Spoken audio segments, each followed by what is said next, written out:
आइए जरा यहाँ पे वैल्यूएशन ऑफ इन्वेंट्री में फटाफट हम इसका रिवीजन करते हैं कि ऐसा कि ताकि कोई पॉइंट छूटे ना। एक तो मेरे बच्चे एस टू को आपका वैल्यूएशन ऑफ इन्वेंट्री कौन सा एस आपके पास है जी? AS two. एस टू क्या बताता है? ये डिटरमाइन करता है कि value at which inventories are carried in the financial statement. Inventories को हम फाइनेंशियल स्टेटमेंट में कितने पे कैरी करेंगे, कितने पे दिखाएंगे, इसके बारे में मेरे बच्चे सारी जानकारी हमें एस टू देता है। इन्वेंट्रीज होते क्या है? तो याद रखना ये रिवीजन क्लास है, फटाफट आप मेरे साथ रिवीजन करेंगे। और मैं बार बार कहता हूँ कि रिवीजन करने का सबसे बेस्ट तरीका क्या होता है कि पहले आप यहाँ पे पूरा आपने स्टडी किया मेरे साथ, इसके बाद मेरे बच्चे पेड क्लासेज के अंदर में जो आपने नोट्स बनाए हैं, या फिर अगर कोई और बच्चा है जो मुझसे नहीं पढ़ा, अपने सर के क्लास से पढ़ा या फिर सेल्फ स्टडी किया है, तो भी मेरे बच्चे उस टाइम पे जो आपने नोट्स बनाए हैं ना, उस नोट्स के एक एक पेज को आपको पलटना है। कई सारी ऐसी बातें होती है जो मैराथन में डिटेल में नहीं की जा सकती, क्योंकि शॉर्ट रिवीजन है, वहाँ पे हमने आपको डिटेल में समझाया हुआ है। तो सबसे बेस्ट तरीका कि इसको पढ़ने के बाद आपको अपने नोट्स को पलटना है, और बिना पलटे हुए अगर एग्जाम देने जाते हैं तो बहुत बहुत बहुत बड़ा रिस्क पे जाते हैं बच्चे, किसी का भी कोई भी मैराथन आप देखें। सुनिए मेरी बात, इन्वेंट्रीज क्या होते हैं? इन्वेंट्रीज आर एसेट्स, ये एक एसेट्स हैं held for sale in the ordinary course of business. Business में जिन गुड्स को हम सेल करते हैं, मतलब यहाँ कहने का मतलब आपका फिनिश गुड्स है ना, फिनिश गुड्स। तो फिनिश गुड्स हम लोग हेल्ड करते हैं फॉर द सेल आपका, या फिर in the process of production of such goods. बताओ इसका मतलब हमने क्या सीखा हुआ है? WIP, वर्क इन प्रोग्रेस आपका। In the form of material और supplies to be consumed in the production process, और in the rendering of services. आप अगर सर्विसेज के बिजनेस में हो तो सर्विस के रेंडर करने में, अगर आप प्रोडक्शन कर रहे हो किसी गुड्स का तो प्रोडक्शन में जिस मटेरियल को आप कंज्यूम करते हो, मटेरियल या सप्लाइज, ये मतलब हो गया आपका रॉ मटेरियल्स। तो ये सभी के सभी क्या होंगे जी? आपके इन्वेंट्री के डेफिनेशन में आएंगे। कहता है कि other than machinery spares. Machinery spares का मतलब हमने क्या बताया हुआ है? मतलब जो स्पेयर पार्ट्स किसी एक खास मशीन में यूज होगा बच्चे, किसी खास मशीन में, तो वो आपका क्या होगा? यहाँ पे मशीनरी स्पेयर्स के अंदर में आएगा, जो किसी खास मशीन में आपका यूज होता है। या फिर सर्विसिंग इक्विपमेंट, जैसे कि आपने अपने एसेट्स का सर्विसिंग करने के लिए, उसको मेंटेन करने के लिए आपने कोई इक्विपमेंट रखा है, वो भी आपका एस टू में कवर नहीं होगा। रिपीट कर रहा हूँ, ये finish goods, WIP, raw material, ये सारे इन्वेंट्री के डेफिनेशन में आएंगे। लेकिन अदर देन, इनको छोड़ के, किनको छोड़ के? मशीनरी स्पेयर्स हो गया, सर्विसिंग इक्विपमेंट हो गया, या फिर stand by equipment. Stand by equipment का मतलब हो गया कि अगर ये मशीन खराब हो गया तो कोई बात नहीं, इस मशीन से काम चला लेंगे, है ना बच्चे। तो उन चीज़ों को यहाँ पे कवर नहीं किया गया। बट याद कीजिए कि हमने कहा था इंक्लूडिंग, इसमें और क्या क्या मिला हुआ है जी? इंक्लूडिंग, हम इन्वेंट्री में और क्या क्या लेते हैं?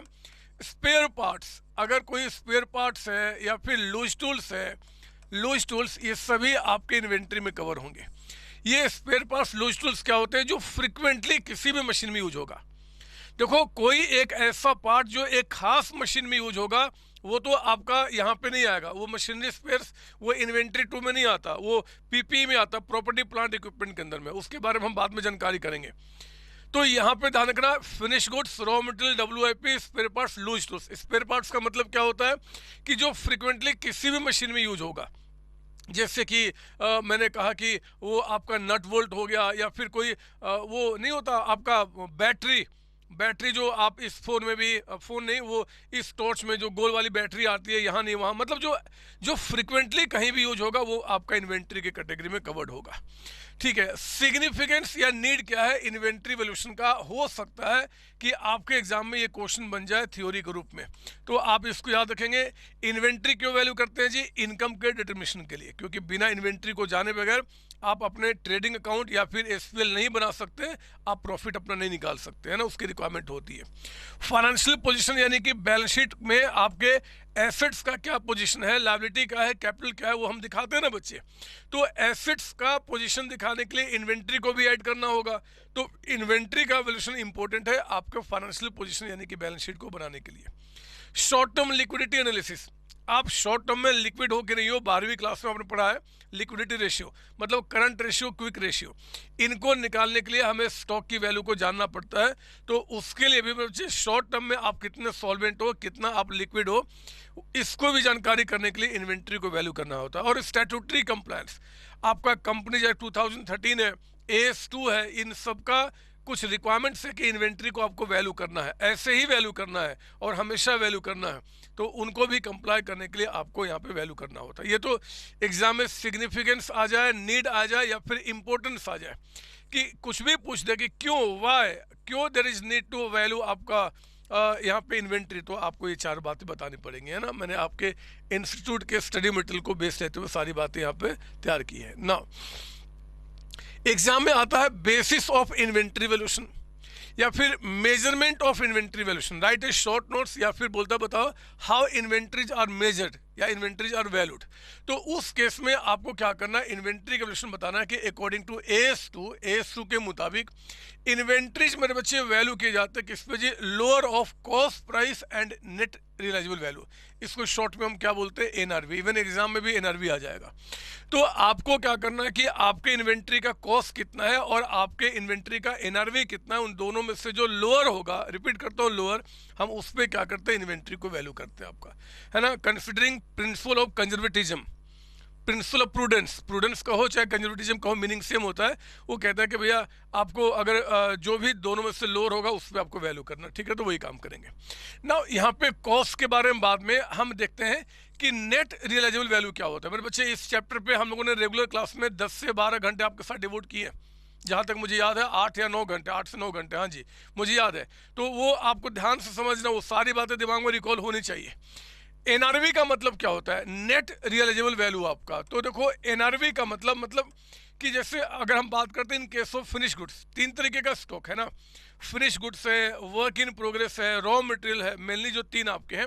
तो पहले हम बात करते हैं फिनिश गुड्स के बारे में।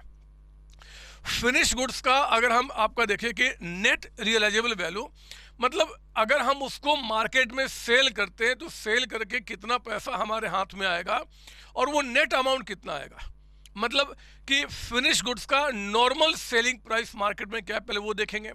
उस नॉर्मल, जैसे मान लो कि मेरा जो फिनिश गुड्स है ये मैं बनाता हूँ जी, और ये मार्केट में 100 रुपीज़ में बिक जाएगा, तो 100 रुपीज़ तो मार्केट प्राइस हुआ। लेकिन अगर मैं सेल करता हूँ और कोई एक्सपेंसेस डायरेक्टली मेरे इस प्रोडक्ट के सेल से जुड़ा हुआ है, तो हम उसको माइनस करके NRV निकालते हैं। जैसे कि सेल पे मान लो कोई कमीशन ऑन सेल है, उसको माइनस करेंगे, या फिर मान लो हमने कोई सेल किया आपको और हमने बोला कि ठीक है जी आपको घर तक पहुंचाने तक की हमारी गारंटी, हम पहुंचाएंगे। तो 100 रुपये में सेल किया, 10 रुपये हमें घर तक पहुंचाने में आपका भाड़ा लग गया, तो हमारा NRV कितना कहा जाएगा, 90 कहा जाएगा। इसका मतलब हमने क्या किया जी, हमने क्या पढ़ा हुआ, क्या पढ़ेंगे यहाँ पे। NRV का मतलब क्या होता है in case of finish goods, ध्यान देंगे आप यहाँ पे फिनिश गुड्स के केस में, this is the estimated selling price of in the ordinary course of business. हमेशा हम ऑर्डिनरी क्यों कहते हैं, क्योंकि ये नॉर्मल सिचुएशन में देखा जाता है, एबनॉर्मल पीरियड में नहीं। Less the estimated cost necessary to make sale, जैसे कि कमीशन ऑन सेल हो गया, transport expenses to complete sale हुआ, उनको माइनस करके हम यहाँ पे फिनिश गुड्स का NRV निकालेंगे। अब मैंने एक एग्जांपल आपको यहाँ पे तैयार किया हुआ है आपके रिवीजन के लिए, ताकि फटाफट इसको साथ साथ समझते चलें और हमें मतलब मज़ा आए इस रिवीजन क्लास में भी। तो सुनिए मेरी बात कि अगर कहता है एग्जांपल 1 में calculate value of stock of finish goods, हमें फिनिश गुड्स के स्टॉक की वैल्यू निकालनी है। तो जरा बताओ स्टॉक की वैल्यू कैसे निकालेंगे, कॉस्ट प्राइस और NRV which ever is lower. तो मेरे बच्चे आप देखो ना, कहता है कि cost of stock of finish goods 2 lakh rupees. मैं एग्जाम्पल बनकर आंसर कर रहा हूँ, आप भी मेरे साथ शुरू कीजिए, आंसर यहाँ पे साथ साथ करेंगे ताकि रिविजन ठीक से। एग्जाम्पल आपका आंसर ऑफ एग्जाम्पल नंबर 1 आपका कहता है कि कॉस्ट जो है, कॉस्ट ऑफ फिनिश गुड्स, फटाफट आपको मेरे साथ साथ लिखना है, अगर तभी आपको अच्छा सा रिवीजन होगा, है ना। स्टॉक ऑफ फिनिश गुड्स कितने का आपका है जी, 2 लाख रुपीज का, तो हमने यहाँ पे 2 लाख रुपए लिख दिया आपका, 2 लाख रुपए। मार्केट प्राइस कहता है कि 220 है, लेकिन कमीशन ऑन सेल कहता है कि 18, और transportation cost to complete the sale, मतलब जहाँ पे मैं सेल करूँगा वहाँ पे कस्टमर को पहुँचाने के लिए हमें ये आपका ट्रांसपोर्टेशन कॉस्ट बियर करना होगा। तो मुझे बताइए कि एनआरवी हमारा क्या निकल के आ जाएगा? NRV will be normal selling price, यानी कि 2,20,000। इसमें से हम क्या माइनस करेंगे जी? आपका कमीशन ऑन सेल 18,000, और क्या माइनस करेंगे हम? आपका यहाँ पे 15,000 का अमाउंट। तो मेरे बच्चे 33,000 रुपीज़ अमाउंट माइनस करना पड़ेगा। जरा बताइए कि 2,20,000 में से अगर हमने 33,000 माइनस किया तो कितना निकल के आ गया? 33,000 ये आ गया बच्चे, 2,20,000 माइनस आपका 33,000, ये आ गया 1,87,000, 187 आपका। तो वैल्यू ऑफ इन्वेंट्री जो होगा, वैल्यू ऑफ फिनिश गुड्स जो आप रिकॉर्ड करेंगे अपने फाइनेंशियल स्टेटमेंट में, वो इन दोनों में से जो लोअर होगा, जरा बताइए इन दोनों में से लोअर क्या है? 1,87,000। अगर एग्जाम में आ जाए कि लोअर पे वैल्यू कर रहा हूँ, ये किसने कहा, कौन से प्रिंसिपल ने? तो मेरे बच्चे मैंने आपको बताया, it's a principle of conservatism. वो कहता है कि भैया फ्यूचर में कोई लॉस होने वाला है, आज ही रिकॉर्ड कर लो, गेन होगा तो रिकॉर्ड नहीं करना। अब देखो ना, हमने जिस चीज को 2 लाख में बनाया था, अगर उसको सेल करूं तो 187 मिलेगा, हमें तो घाटा होगा। हमने घाटा आज ही मान लिया और स्टॉक कहा कि हमारा 187 का है। अगर एनआरवी आपका 2 लाख से ज्यादा होता तो हम बोलते भैया हम फायदा नहीं दिखाएंगे, हम फिर कॉस्ट पे दिखाएंगे। यानी कि इन शॉर्ट आपका हमेशा दोनों के लोअर पे, यानी कि कॉस्ट आपका फिनिश गुड्स की वैल्यू हमेशा दोनों के लोअर पे होगा हमेशा। तो ये मैंने आपको एक एग्जांपल के थ्रू बताया। आइए देखते हैं in case of work in progress. अगर हमारे पास वर्क इन प्रोग्रेस यानी कि वो गुड्स हैं जो कि इनकम्प्लीट है और उनके स्टॉक को वैल्यू करना, तो हमारे पास तरीका क्या होगा? मेरे बच्चे सेम तरीका जैसे आपका वो था ना फिनिश गुड्स आपका, कि कॉस्ट प्राइस और NRV which ever is lower, वही काम यहाँ भी करते हैं, बट वहाँ पे थोड़ा सा चीज़ चेंज हो जाएगा। पढ़ेंगे यहाँ पे, expenses and overhead required to be incurred to convert WIP into finished goods and making it ready to sell will be reduced from the selling price। इसका क्या मतलब है? हम लोगों ने क्लास में क्या हुआ, एक बार रिवीजन में फटाफट इस एग्जांपल के थ्रू कराता हूँ। तो आप मेरे साथ शुरू करेंगे एग्जांपल नंबर 2। फिलहाल WIP का भी अगर हम स्टॉक वैल्यू करते हैं तो कॉस्ट प्राइस और NRV which ever is lower आपका, ठीक है ना। मेरे बच्चे क्वेश्चन नंबर 2 में कहता है यूनिट्स ऑफ WIP, आपके पास 1500 यूनिट्स है, 1500, एंड कॉस्ट इनकर्ड कहता है टिल डेट। अभी तक हमने क्या किया जी? ये 1200 नहीं, इससे 120 कर दो, ये मिस्टेक है, यहाँ पे सही कर लो आप। अगर आपके इस नोट्स में डिस्क्रिप्शन में नोट्स अगर गलत है तो उसे सही कर लीजिए। इस WIP पे अभी तक जो हम लोगों ने कॉस्ट इनकर्ड किया है वो कहता है कि 120 आपका पर यूनिट है, 120 रुपये पर यूनिट। तो मेरे बच्चे जरा बताओ कि कॉस्ट जो अभी तक लग चुका है, कॉस्ट ऑफ आपका WIP जिसका हम स्टॉक वैल्यू कर रहे हैं, आप मुझे बताइए कि कॉस्ट ऑफ WIP कितना हो जाएगा, है ना WIP। तो हमने कहा कि 1500 आपकी यूनिट्स हैं, 1500 यूनिट साथ साथ लिखो ना, साथ साथ, तभी मस्त रिवीजन होगा। यूनिट्स आपका है और इंटू 120 का रेट आपका, इंटू 120 का, तो बताओ कितना निकल के आ गया? ये आ गया 1,80,000 का अमाउंट आपका, 1,80,000 है ना। 1500 को अगर 120 से मल्टीप्लाई करते हैं तो वी आर गेटिंग आपका कितना? 180, ठीक है। ये कॉस्ट हो गया बच्चे। अब हमें एनआरवी ऑफ WIP निकालना है, वर्क इन प्रोग्रेस का जो हमारे पास स्टॉक है, हम लोग बात स्टॉक का कर रहे हैं, उसका एनआरवी कैसे निकालते हैं जी? कैसे क्लास में सीखा है, जरा मेरे साथ रिपीट कीजिए। हम लोग क्या करते हैं, यहाँ पे आप पहले लेते हैं selling price of finish goods. हम यहाँ पे क्या लेते हैं? Selling price of finish goods आपका, यहाँ पे लेते हैं selling price of finish goods. तो फिनिश गुड्स हमारे पास के स्टॉक कितने हैं जरा बताओ? फिनिश गुड्स कितने, माफ कीजिए, सेलिंग प्राइस कितना है आपका फिनिश गुड्स का? 250 कहता है। यानी कि ये जो आपका WIP है 1500 यूनिट्स, कल को जब फिनिश गुड्स में बन जाएगा तो आप इस 1500 को अगर हम मार्केट में बेचेंगे तो 250 के हिसाब से बिकेगा आपका। तो मुझे बताइए कितना हो जाएगा? 1500 इंटू 250 का अमाउंट, दैट कम्स टू 3,75,000। मेरे बच्चे ये 375 आपका नॉर्मल सेलिंग प्राइस होगा, बट WIP का नहीं, एक इसका होगा जी फिनिश गुड्स का। कोई बात नहीं, अब चेक कर लो कि इतने रुपए का अगर आपको सेल्स चाहिए, इतने रुपए अगर आपको चाहिए सेल करके, तो कितने खर्चे वो हैं जो डायरेक्टली इससे जुड़े हुए हैं। तो उसमें यहाँ पे WIP में एक नाम और ऐड हो जाता है एनआरवी निकालते समय, additional cost to be incurred for becoming finish goods, यानी कि ये जो WIP है इसको फिनिश गुड्स में कन्वर्ट करके जब सेल करने जाऊंगा तो उस पर हमें पर यूनिट अभी 100 रुपीज़ खर्च करना पड़ेगा। आप यहाँ से लेस कीजिए एडिशनल कॉस्ट, फटाफट additional cost to be incurred. अभी इस पे हमें और जो खर्च करना पड़ेगा इतने में सेल करने के लिए वो आपका 100 रुपीज़ के हिसाब से। तो मेरे बच्चे 1500 यूनिट्स 1500 इंटू आपका 100 कितना खर्च हो गया जी, हमें 150 और खर्च करना पड़ेगा। यही नहीं, जब हम इसको 375 में सेल करेंगे तो मेरे बच्चे कहता है कि कमीशन ऑन सेल भी पे करना पड़ेगा लेस। ये सारे खर्चे इससे डायरेक्टली जुड़े हुए हैं, है ना। कमीशन ऑन सेल आपका वो कहता है कि 10% आपका है, तो विल टेक 10% ऑफ कितना 375 आपका 3,75,000 दैट कम्स टू 37,500 रुपीज़ का अमाउंट आपका। अब मुझे बताइए कि यहाँ पे जो NRV निकल के आया आपका, NRV ऑफ WIP याद रखना, इतना में सेल होगा फिनिश गुड्स का, तो फिनिश गुड्स बनाने के लिए हमें ये भी तो खर्च करना पड़ेगा, ये भी उससे डायरेक्टली जुड़ा हुआ है। तो मेरे बच्चे 375, सर आप बहुत फास्ट चल लो बदमाश, मैं रिवीजन करा रहा हूँ। आपको क्या लगता है रिवीजन में गा के कराऊंगा? ये आ गया 1,87,500 रुपीज़ का अमाउंट आपका। तो जरा बताओ इन दोनों में से आपको लोअर कौन सा दिख रहा है? 180, यानी कि अगर आपको वैल्यू ऑफ WIP आपको दिखाना है अपने अकाउंट्स में तो इन दोनों में से लोअर यानी कि हम 180 पे दिखाएंगे आपका, 180 पे। ये वर्क इन प्रोग्रेस का आपका वैल्यूएशन हो गया। इसके बाद मेरे बच्चे हमने तीसरा पढ़ा हुआ है in case of raw material आपका है, इनको हम कैसे वैल्यू करेंगे? तो याद कीजिए हमने बताया था कि रॉ मटेरियल के केस में NRV का मतलब होता है रिप्लेसमेंट कॉस्ट।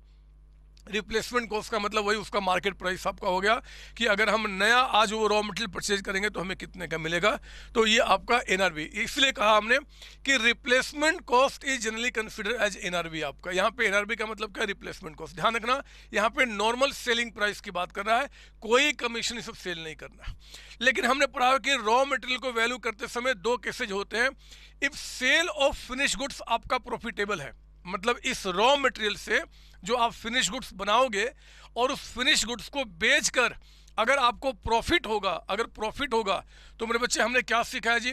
रॉ मटेरियल, जल्दी बताओ, raw material is valued at its cost always. अगर आपका इस रॉ मटेरियल से जो फिनिश गुड्स बनेगा अगर उसका सेल प्रॉफिटेबल है तो कोई भी कंपनी, कोई भी फर्म रॉ मटेरियल को एज इट इज बेचना पसंद नहीं करेगी। इसलिए रॉ मटेरियल को मेरे बच्चे हमेशा क्या करेंगे? हम कॉस्ट पे वैल्यू करेंगे। लेकिन अगर sale of finish goods profitable नहीं है तो उस केस में रॉ मटेरियल को जरा बताइए हमने कैसे बोला था वैल्यू करने के लिए? उस केस में रॉ मटेरियल को वैल्यू करने के लिए हम लोग देखेंगे कि रॉ मटेरियल का कॉस्ट कितना है एंड रॉ मटेरियल का NRV यानी कि मार्केट प्राइस यानी कि रिप्लेसमेंट कॉस्ट कितना है ना। इसमें मैं कमीशन ऑन सेल सब नहीं बोलना माइनस करने के लिए, क्योंकि रॉ मटेरियल में आपको जब भी उसको वैल्यू करना होगा तो हम उसका कॉस्ट लेंगे और उसका रिप्लेसमेंट कॉस्ट लेंगे। यहाँ पे रिप्लेसमेंट कॉस्ट का मतलब नॉर्मल सेलिंग प्राइस आपका, normal market price, that is called replacement cost, that is called NRV। तो जब भी फिनिश गुड्स का सेल प्रॉफिटेबल नहीं होगा तो रॉ मटेरियल को वैल्यू किया जाएगा कॉस्ट प्राइस और market price which ever is lower आपका। ये किसका कॉस्ट लिया जाएगा? रॉ मटेरियल का। ये किसका मार्केट प्राइस लिया जाएगा? रॉ मटेरियल का। और जो लोअर होगा उस पर वैल्यू करेंगे। यही बातें तो सीखा हम लोगों ने, बोलो ना। हमने तो आपको इतना मस्त तरीके से आपको इस चैप्टर में मास्टरी कराया है मेरे बच्चे। एग्जाम में कोई भी क्वेश्चन आ जाए तो आप बहुत आसानी से करके जाएंगे, मैं आपको विश्वास दिलाता हूँ। और एक चीज बता दूं आपको 1 मार्क के क्वेश्चन के लिए ट्रू है फॉल्स में, कि अगर एग्जाम में आ जाए कि ये जो इन्वेंट्रीज है वो कब वैल्यू किए जाते हैं जनरली, तो ध्यान रखना an assessment is made at each balance sheet date. जिस दिन आप बैलेंस शीट बनाते हो उस हर एक बैलेंस शीट डेट पे आप उसको ऐसे यानी कि पता करते हो उसकी वैल्यू कितनी है। और inventories are valued at lower of cost and NRV on item by item basis. Item by item basis का ही मतलब आपको बताया मैंने कि ये जो आपका कॉस्ट और NRV which ever is lower को हम जो वैल्यू करते हैं वो आइटम बाय आइटम, 5 आइटम हमारे पास है तो पांचों का अलग अलग हम उसका कॉस्ट चेक करेंगे अलग अलग हम उसका एनआरवी चेक करेंगे और फिर लोअर पे आपको वैल्यू करेंगे। एक बार चेक कर लें क्या मैंने इस पे कोई क्वेश्चन डाला है कि नहीं डाला रिवीजन वाली क्लास में, एक बार चेक कर लेता हूँ। अगर है तो वो क्वेश्चन करा दूंगा, अदरवाइज क्लास में तो आपने किया ही क्या। ये लीजिए वो क्वेश्चन है मेरे बच्चे, देखो मैंने ये 8 क्वेश्चन आपके पास रखा हुआ है। यहाँ पे आइटम बाय आइटम का मतलब समझाने के लिए मैंने क्वेश्चन रखा हुआ है। Company deals in 3 product ABC which are neither similar nor interchangeable, मतलब तीनों ही प्रोडक्ट अलग अलग है, कोई सिमिलरिटी नहीं है, कोई इंटरचेंजेबल नहीं है। At the time of closing of its account for the year 21-22 historical cost यानी कि उसकी कॉस्ट और उसका जो एनआरवी है of the items of the closing stock are given below. Item कहता है ABC 3 है मेरे बच्चे, ये रुपीज इन लैक्स यहाँ नहीं है, वो यहाँ पे है ना, रुपीज इन लैक्स, ये सारे फिगर लैक्स में आपको दिए हुए हैं। तीनों ही प्रोडक्ट का आपका कॉस्ट बता रहा है, तीनों ही प्रोडक्ट का एनआरवी बता रहा है। एग्जाम में भूल कर भी इस तीनों को ऐड करके और इस तीनों को ऐड करके फिर लोअर को कंपेयर मत करना। हमने क्या सीखा, आइटम बाय आइटम, मतलब अगर आइटम जो इन्वेंट्रीज आपके पास है, जितने टाइप्स की इन्वेंट्री होगी उन सबको अलग अलग हम उसको वैल्यू करते हैं, अलग अलग। तो हम क्या करेंगे जी, लोअर जो लिया जाएगा बच्चे, लोअर जो लिया जाएगा आपका, अगर मैं इसको कॉलम A कह दूं, इसको कॉलम B कह दूं, तो लोअर जो लेंगे A एंड B का, वो क्या करेंगे हम आइटम बाय आइटम लेंगे। बताइए आइटम A का कॉस्ट इतना है और एनआरवी 28, तो क्या करेंगे हम, लोअर से 28 हो गया। यहाँ पे 32 एंड 32 में लोअर कौन सा है, 32 ही है, दोनों सेम ही है, तो फिर क्या दिक्कत है। यहाँ 16 एंड 24 में लोअर कौन सा है, 16 आपका। अब जो ये वैल्यू आएगा बच्चे तीनों का ऐड करके, वो होगा वैल्यू ऑफ स्टॉक आपका, वैल्यू ऑफ स्टॉक। मतलब आइटम बाय आइटम का मतलब यही निकल के आता है, यही तो हमने सीखा है। अरे आप बोलो ना, आपके अंदर में शक्तियां मतलब बढ़ती चली जानी चाहिए। आपको आपका आत्मविश्वास को बढ़ाने के लिए मैंने ये मैराथन रिकॉर्ड किया है कि अरे हाँ हम तो सब कुछ जानते हैं, हर एक टॉपिक पे हमने कितने सारे क्वेश्चन किए हैं। आपसे ज़्यादा स्ट्रांग, आपसे ज़्यादा शक्तिशाली मेरे बच्चे दुनिया का कोई इंसान हो ही नहीं सकता। आप जाओ ना एग्जाम देने के लिए, जिस दिन एग्जाम आप दोगे, एग्जाम से जब बाहर निकलोगे तो आप मुझ पर गुस्सा करोगे कि सर आपने तो इतने टफ क्वेश्चन की पढ़ाई करा दी थी और एग्जाम में सिंपल क्वेश्चन आ गया, ये तो गलत किया आपने। ना मेरे बच्चे ना, हमने उस लेवल की पढ़ाई की है, इसलिए एग्जाम में कोई भी क्वेश्चन आता ना तो आपको सिंपल लगना शुरू हो जाता है। तो आप ना मतलब अंदर से कॉन्फिडेंस को गेन करो, यही आइटम बाय आइटम का मतलब होता है। हम लोगों ने क्लास में इसको बहुत बेहतर तरीके से सीखा है, उसका मैंने आपको रिवीजन कराया। अच्छा अब यहाँ पे आप आइए, हमारे पास सेल प्रॉफिटेबल है कि नहीं है उसके बारे में हमने काम कर लिया यहाँ पे जी आपका। उसके बाद अब ये हमने असेसमेंट जो करना, inventories are valued at lower of cost and NRV by item basis, उसका मतलब मैंने आपको बता दिया। आइटम बाय आइटम का क्या मतलब होता है ना, 1 मार्क से क्वेश्चन के लिए या MCQ के लिए अच्छा पॉइंट आपके लिए ना। इसके बाद हमारे पास है आपका कॉस्ट ऑफ इन्वेंट्री। अभी तो हमने देखा कि एनआरवी का मतलब क्या होता है, एनआरवी का मतलब आपका फिनिश गुड्स के अंदर में क्या होगा वो देखा हमने। एनआरवी का मतलब आपका WIP के केस में देखा, और एनआरवी का मतलब हमने देखा रॉ मटेरियल के केस में। रॉ मटेरियल के केस में एनआरवी का मतलब होता है मेरे बच्चे सिंपली रिप्लेसमेंट कॉस्ट, और रिप्लेसमेंट का मतलब क्या होता है, नॉर्मल सेलिंग प्राइस। उसमें कोई कमीशन ऑन सेल या कोई आपका एक्सपेंसेज मैनेज करने की बात वहाँ पर नहीं की गई है AS2 के अंदर में, कोई डाउट नहीं सर। अब कॉस्ट का मतलब क्या, थोड़ा कॉस्ट भी समझ लें, क्योंकि एग्जाम में क्वेश्चन बनते हैं जी, और बनेंगे तो फिर आप परेशान नहीं होंगे। हमने बहुत अच्छे क्वेश्चन इसके ऊपर में किए हैं। जब इन्वेंट्री के कॉस्ट की बात की जाती है तो इसमें क्या आएगा, एक तो आपका कॉस्ट ऑफ परचेज, जो भी कॉस्ट ऑफ परचेज यानी कि cost of purchase of raw material मतलब डायरेक्ट मटेरियल कॉस्ट। तो एग्जाम में कॉस्ट ऑफ परचेज भी कह सकता है, कॉस्ट ऑफ मटेरियल भी कह सकता है, डायरेक्ट मटेरियल कॉस्ट भी कह सकता है, मीनिंग सेम है। ये कॉस्ट ऑफ इन्वेंट्री मतलब जो फिनिश गुड्स आप बना रहे हो, जो प्रोडक्ट आप बना रहे हो, उसका कॉस्ट जब लेंगे तो कॉस्ट में क्या क्या होगा, ये कॉस्ट की बात कर रहा हूं बच्चे। ये जो कॉस्ट आपने लिया है उस कॉस्ट में क्या क्या होगा, ये देखो कॉस्ट ऑफ फिनिश गुड है ना 2 लाख रुपीज, तो इस 2 लाख में क्या क्या इंक्लूड होगा हम उनके बारे में बात कर रहे हैं। तो हमने कहा कि देखो जी, एक तो जो डायरेक्ट मटेरियल कॉस्ट होगा उसको ले लेना, फिर हमने कहा कि आपको ऐड करना पड़ेगा इसमें क्या जी, कन्वर्जन कॉस्ट आपका है ना। एक तो डायरेक्ट मटेरियल कॉस्ट हो गया, एक कन्वर्जन कॉस्ट हो गया। कन्वर्जन कॉस्ट में 2 हमने नाम लिए हैं, एक आपका नाम लिया है डायरेक्ट लेबर कॉस्ट यानी कि वेजेज, और एक आपका फैक्ट्री ओवरहेड्स। फैक्ट्री ओवरहेड्स का मतलब क्या होता है कि जो फैक्ट्री में जितने भी आपके खर्चे लग रहे हैं है ना, आपका मटेरियल हो गया, लेबर हो गया, उसके बाद फैक्ट्री में खर्च लगेगा ना, फैक्ट्री का रेंट है, फैक्ट्री का इलेक्ट्रिसिटी है, फैक्ट्री के अंदर में कुछ इनडायरेक्ट लेबर्स काम करते हैं, फैक्ट्री में कुछ और भी मटेरियल यूज हो रहा होगा, जैसे कि फेविकॉल हो गया, ये सब हो गया, ये सब कुछ आपका इसमें होगा। तो हमने कहा कि कॉस्ट ऑफ मटेरियल में डायरेक्ट मटेरियल का मतलब क्या होता है, मेन मटेरियल जिस पे आप काम कर रहे हो, और उसके बाद आपका डायरेक्ट मटेरियल को जो इन्वेंट्री में मतलब फिनिश गुड्स में कन्वर्ट करोगे, उसमें जो खर्च लगेगा उसको क्या बोलेंगे, कन्वर्जन कॉस्ट, जिसमें कि लेबर कॉस्ट हो गया और फैक्ट्री के खर्चे आपके हो गए। इसके साथ साथ और हम तीसरा चीज क्या ऐड करेंगे जी, अदर कॉस्ट। अदर कॉस्ट का मतलब क्या होता है, expenses incurred to bring the stock in the present location and condition. हमने आपको बताया कि इसका मतलब कि जो फैक्ट्री में आपने मान लीजिए ये आपने गुड्स बनाया, तो फैक्ट्री में ही थोड़े स्टोर करते हैं, हम उसको गोडाउन में स्टोर करते हैं। तो इस अदर कॉस्ट का मतलब कि गोडाउन तक पहुंचाने तक का जो खर्चा होगा, जहां पे हम उसको स्टोर करेंगे, वो आपका खर्च इसमें ऐड हो गया। प्राइमरी पैकिंग हो गया। प्राइमरी पैकिंग का मतलब क्या, जैसे कि बिस्किट होता है, उस बिस्किट को जब हम प्रोड्यूस करते हैं, बनाते हैं फैक्ट्री में, तो मेरे बच्चे उसको गोडाउन में हम वैसे लेकर नहीं जाते। एक वाइट कलर का पैक होता है या फिर एक आपका कार्टून होता है जिसमें पैक करके हम उसको गोडाउन में स्टोर करते हैं। तो ये सारे प्राइमरी पैकिंग होते हैं। प्राइमरी पैकिंग मतलब जो ब्रांडिंग के लिए यूज नहीं किया जाएगा, वो प्रोडक्ट को सेव करने के लिए यूज किया जाएगा।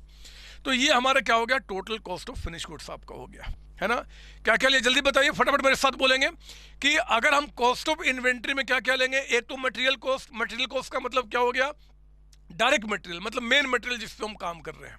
फिर आपका क्या हो गया जी, आपका कन्वर्जन कॉस्ट। कन्वर्जन कॉस्ट में दो आएगा, एक आएगा लेबर कॉस्ट, एक हमारे पास क्या आएगा, एक आएगा आपका फैक्ट्री ओवरहेड्स, है ना बच्चे।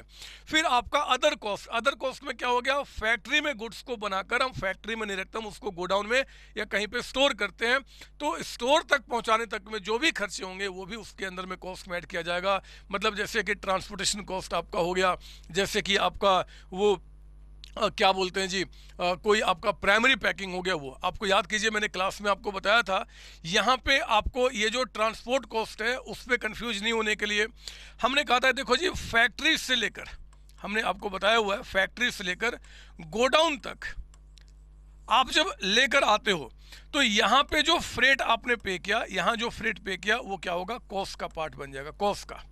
बच्चे गोडाउन या फिर शोरूम से जब हम कस्टमर के पास गुड्स को पहुंचाते हैं, तो यहाँ पे जो हम कमिट करते हैं कि ट्रांसपोर्ट कॉस्ट हम बेयर करेंगे, मतलब सेलर बेयर करेगा, ये क्या होगा, एनआरवी को निकालने में उसको माइनस किया जाएगा। ये बातें हमने सीखा हुआ है। तो ये यहाँ वाला कॉस्ट आपका कॉस्ट का पार्ट हो जाएगा, यहाँ का ट्रांसपोर्ट क्या होगा जी, एनआरवी निकालने में हम उसको आपका माइनस करते हैं। ये हमारा total cost of finish goods हो गया। इंपॉर्टेंट नोट में और आपका बात जो समझना है वो है कि ये जो आपका जो कॉस्ट ऑफ परचेज है या फिर डायरेक्ट मटेरियल कॉस्ट, हो सकता है कि एग्जाम में पूछ दे कि बताओ इसकी ये कैसे निकाला जाता है।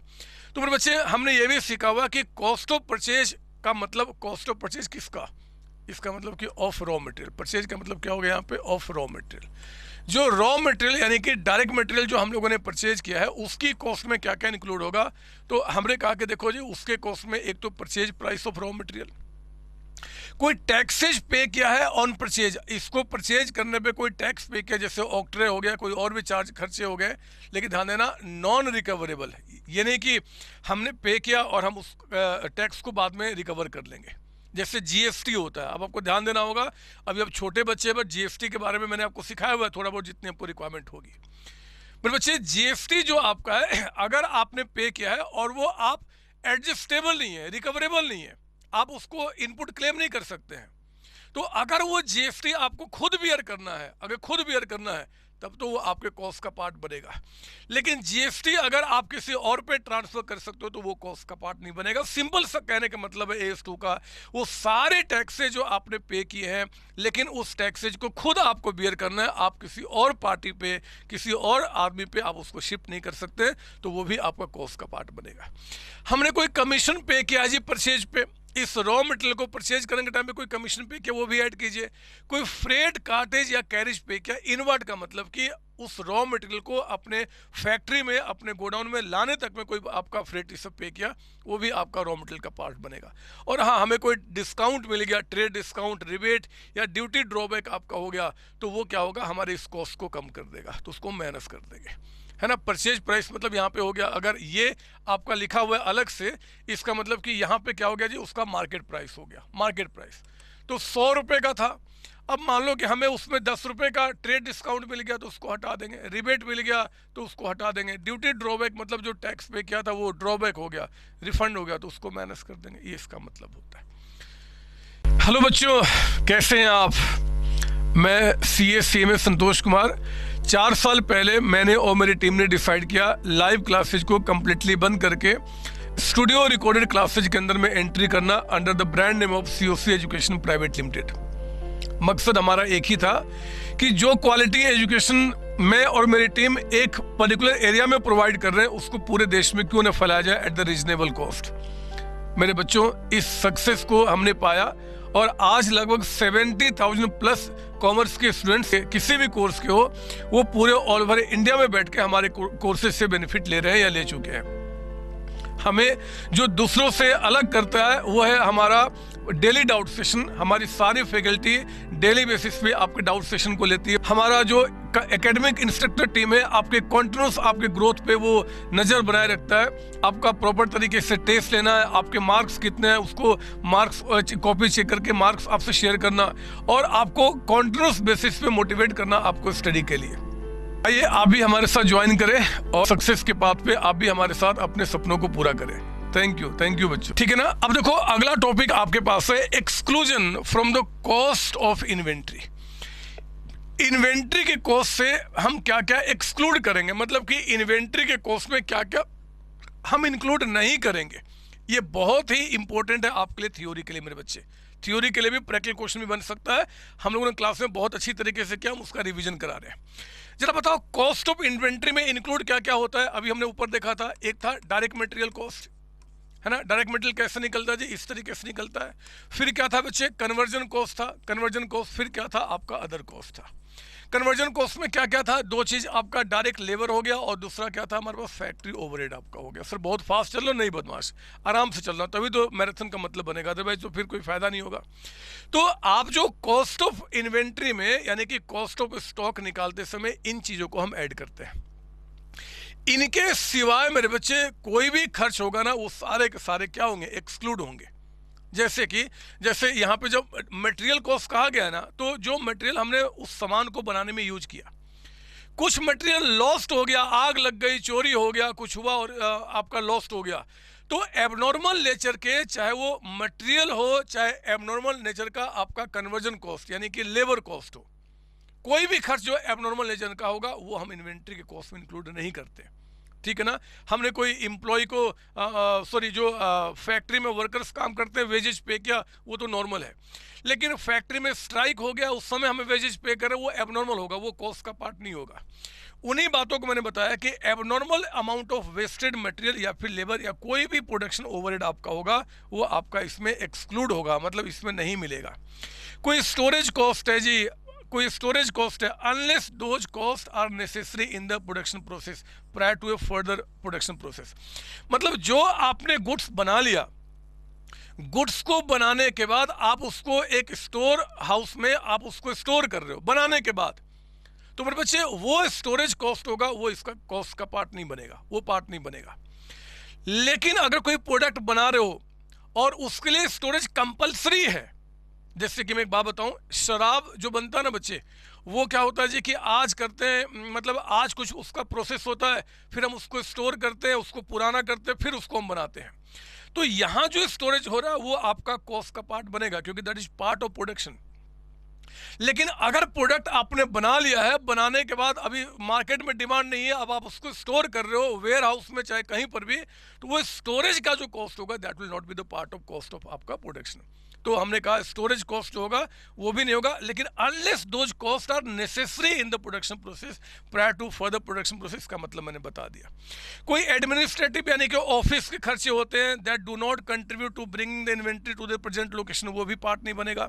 सेलिंग एंड डिस्ट्रीब्यूशन कॉस्ट होगा, वो भी कॉस्ट का पार्ट नहीं होगा। कॉस्ट का तो सिर्फ 3 ही होता है, डायरेक्ट मटेरियल, कन्वर्जन कॉस्ट और फिर आपका अदर कॉस्ट। अदर कॉस्ट में क्या, वो आपका जहां गुड्स स्टोर हो रहा है ना वहां तक पहुंचाने तक के खर्चे, स्टोर के खर्चे नहीं, है ना बच्चे।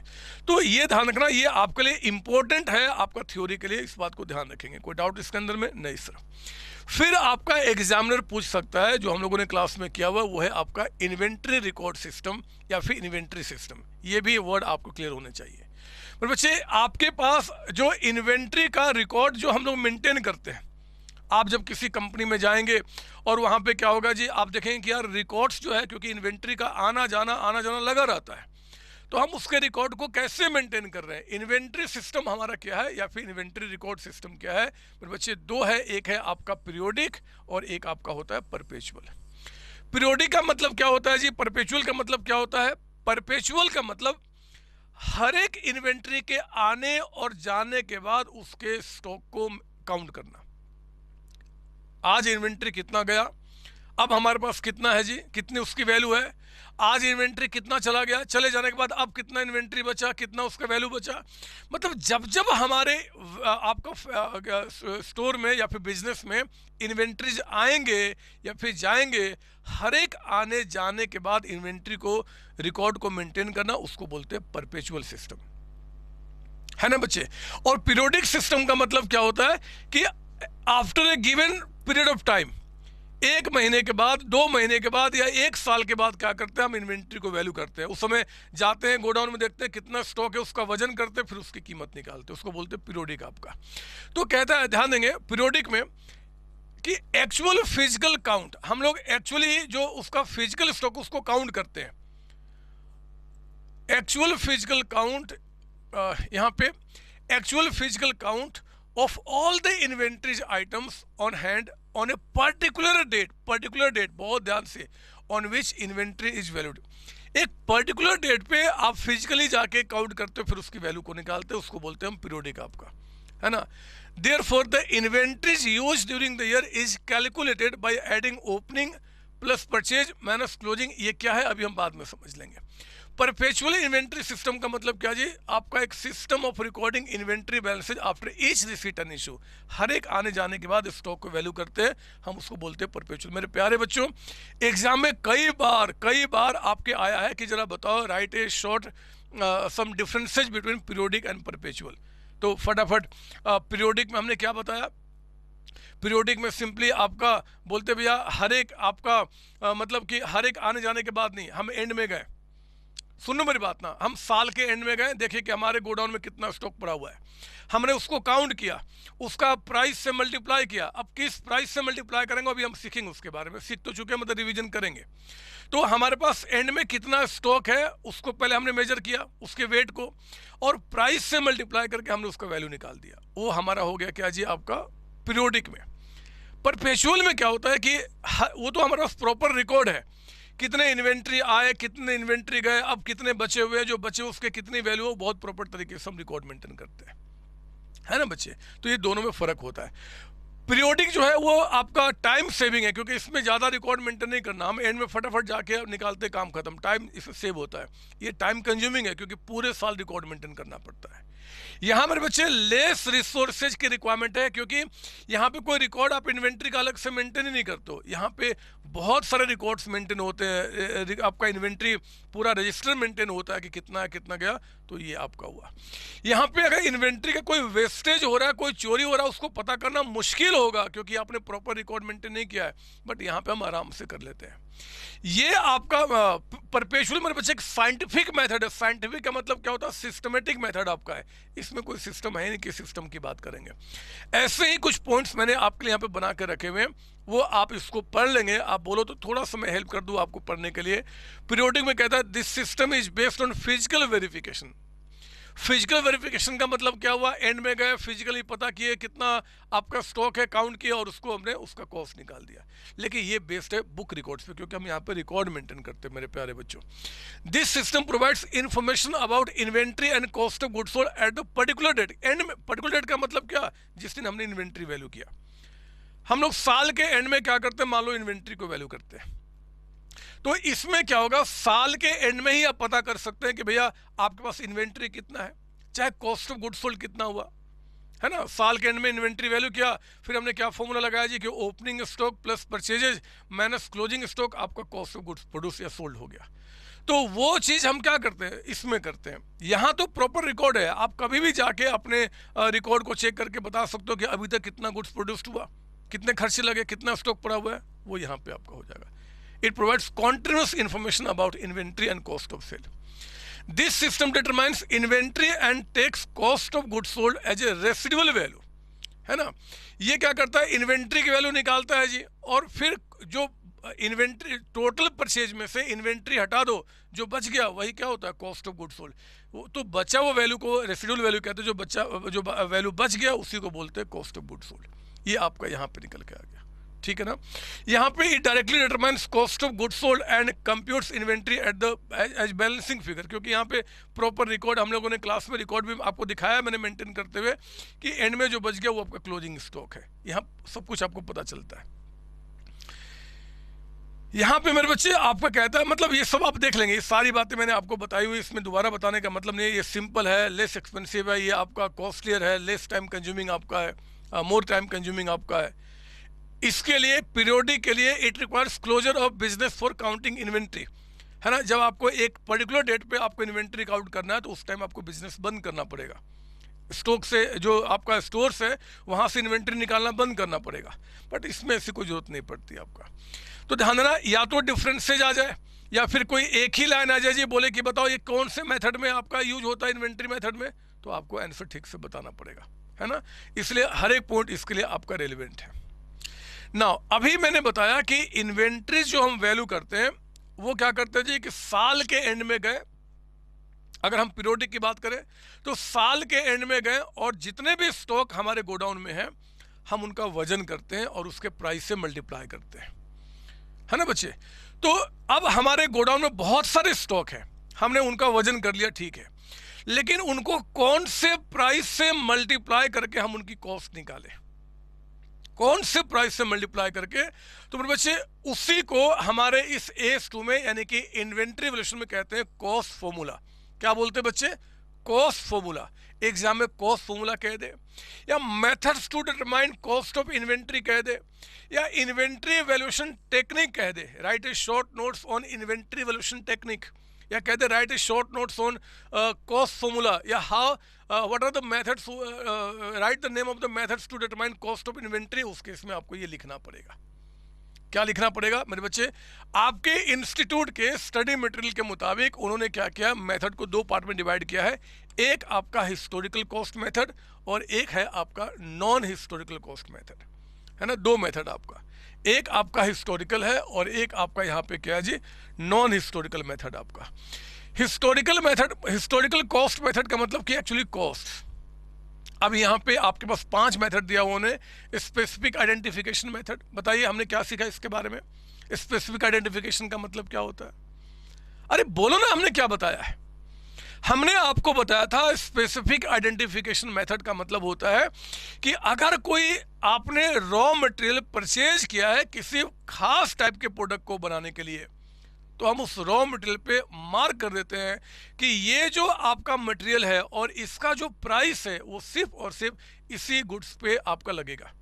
तो मेरे बच्चे उस पर आइडेंटिफिकेशन नंबर हमने मार्क किया हुआ है, उसी प्राइस से क्या करते हैं हम उसकी कॉस्टिंग करते हैं। यही तो हमने सीखा हुआ है। तो ये हो गया स्पेसिफिक आइडेंटिफिकेशन मेथड। दूसरा होता है फीफो। फीफो का मतलब क्या था, फर्स्ट इन फर्स्ट आउट, है ना। First in and first out method. First out method, जो पहले इन होगा वो पहले आउट होगा, उस प्राइस के मुताबिक हमने करना है। LIFO, last in first out. ध्यान रखना, एक बात मैं बता दूं आपको, लास्ट इन फर्स्ट आउट। मेरे बच्चे AS2 ने इस मेथड को डिलीट कर दिया है। AS2 के मुताबिक लिफो मेथड नहीं, अब खत्म हो गया बहुत वर्षों पहले। लेकिन आपके इंस्टीट्यूट के स्टडी मटेरियल ने लिफो मेथड के बारे में आपको अभी कुछ मेंशन किया है, क्योंकि वो कहते हैं कि भैया फाउंडेशन लेवल में ना हमारे जो बच्चे हैं उनको हम AS2 नहीं पढ़ा रहे हैं। भले ही सारी बातें AS2 की हैं, लेकिन कहते हैं हम AS2 नहीं पढ़ा रहे, हम तो इन्वेंट्री के वैल्यूएशन सिखा रहे हैं। AS2 तो इन बच्चों को हम इंटर में पढ़ाएंगे, इंटर में भी पढ़ेंगे सेम चीज़ आपका। वहाँ पे हर एक चीज़ में आगे क्या होगा, AS2 लगा के मैं आपको सिखाऊंगा। तो मेरे बच्चे वहाँ पे उन्होंने कहा हुआ है कि हम क्योंकि AS2 नहीं पढ़ा रहे, इन्वेंट्री वैल्यूएशन पढ़ा रहे, इसलिए उनको लिफो भी पढ़ा देना। ऐसे एग्जाम में आने के चांसेस न के बराबर है, फिर भी हमें सेफ्टी के लिए इस मेथड को भी रखना पड़ेगा क्योंकि अब आउटडेटेड हो चुका है, मैंने बताया आपको। चौथा मेथड हमारे पास क्या है जी, सिंपल एवरेज मेथड, और पांचवा क्या, वेटेड एवरेज मेथड आपका, हिस्टोरिकल कॉस्ट मेथड। एग्जाम में आ जाए कि जरा बताओ कौन कौन से कॉस्ट फॉर्मूला है, तो आपको एग्जाम में क्या करना है, दो पहले ब्रॉड क्लासिफिकेशन होगा, हिस्टोरिकल एंड दूसरा नॉन हिस्टोरिकल। फिर हिस्टोरिकल में ये 5 बताने होंगे, नॉन हिस्टोरिकल में क्या है जी, एडजस्टेड सेलिंग प्राइस मेथड, और दूसरा आपका स्टैंडर्ड कॉस्ट मेथड। ये सारे मेथड हमने क्लास में किए हुए हैं, एक शॉर्ट रिवीजन उनका चल रहा है। एक मैंने खास क्वेश्चन मेरे बच्चे आपके लिए बनाया हुआ है, 4th क्वेश्चन, और इस क्वेश्चन के थ्रू हम इन सभी मेथड को समझेंगे, सभी मेथड को। तो आप देखो 4th क्वेश्चन क्या बता रहा है, ओपनिंग स्टॉक कहता है कि 1 अप्रैल 2021 को 400 kg 24 के हिसाब से, 12 अप्रैल को हमारे पास 500 kg और परचेज किया गया मटेरियल 22 रुपीज़ के हिसाब से, 16 अप्रैल को 300 kg और परचेज किया गया 20 के हिसाब से, 18 अप्रैल को 450 kg 25 के हिसाब से। मतलब जब जब मार्केट से आपने रॉ मटेरियल परचेज किया, ये प्राइस आपका चेंज हो रहा था, होते रहता है, सेम भी हो सकता है, कोई दिक्कत थोड़ी है। एंड 28 अप्रैल को कंपनी ने क्या किया, 1000 फैक्ट्री को इशू कर दिया, इसमें से 1000, ये टोटल कितने हो गए एक बार चेक कर लो, 5 + 3 8, तो ये हो गया 1450। तो 1450 kg में से 1000 उन्होंने क्या किया, फैक्ट्री को इशू कर दिया। Calculate value of closing stock. मेरे बच्चे 1450 में 1000 इशू कर दिया, तो जरा बताओ कि जो क्लोजिंग स्टॉक आपके पास बच गए हैं उनका यूनिट्स कितना है, क्लोजिंग स्टॉक जो आपके पास बच गए उसके यूनिट्स कितने हैं, 450 है ना बच्चे। अरे 1450 आपके पास, एक बार 1450, यहाँ गलती क्या है, ये भी तो था 9 12 1650 1850, एक्चुअली 1850, ये हो गया 1850। तो आउट ऑफ 1850 1000 हमने फैक्ट्री में इशू कर दिया, तो हमारे पास कितना बच गया आपका, 850 बच गया आपका। इतने हमारे पास क्या है जी, आपका केजी है ना, इतने केजी क्लोजिंग स्टॉक के बच गए एंड में। अब कहता है कि आप क्लोजिंग स्टॉक यानी कि इसकी वैल्यू निकालो, और साथ ही साथ कॉस्ट ऑफ इशू यानी कि इसकी वैल्यू निकालो। ये जो इशू किया गया under periodic system by different inventory valuation technique under historical cost method. Historical cost method मेरे बच्चे इतने सारे मेथड हैं, तो इतने सारे मेथड से आपको क्या करना है जी, आपको दो चीज की वैल्यू निकालनी है, एक आपका क्लोजिंग स्टॉक, एक आपका कॉस्ट ऑफ इशू।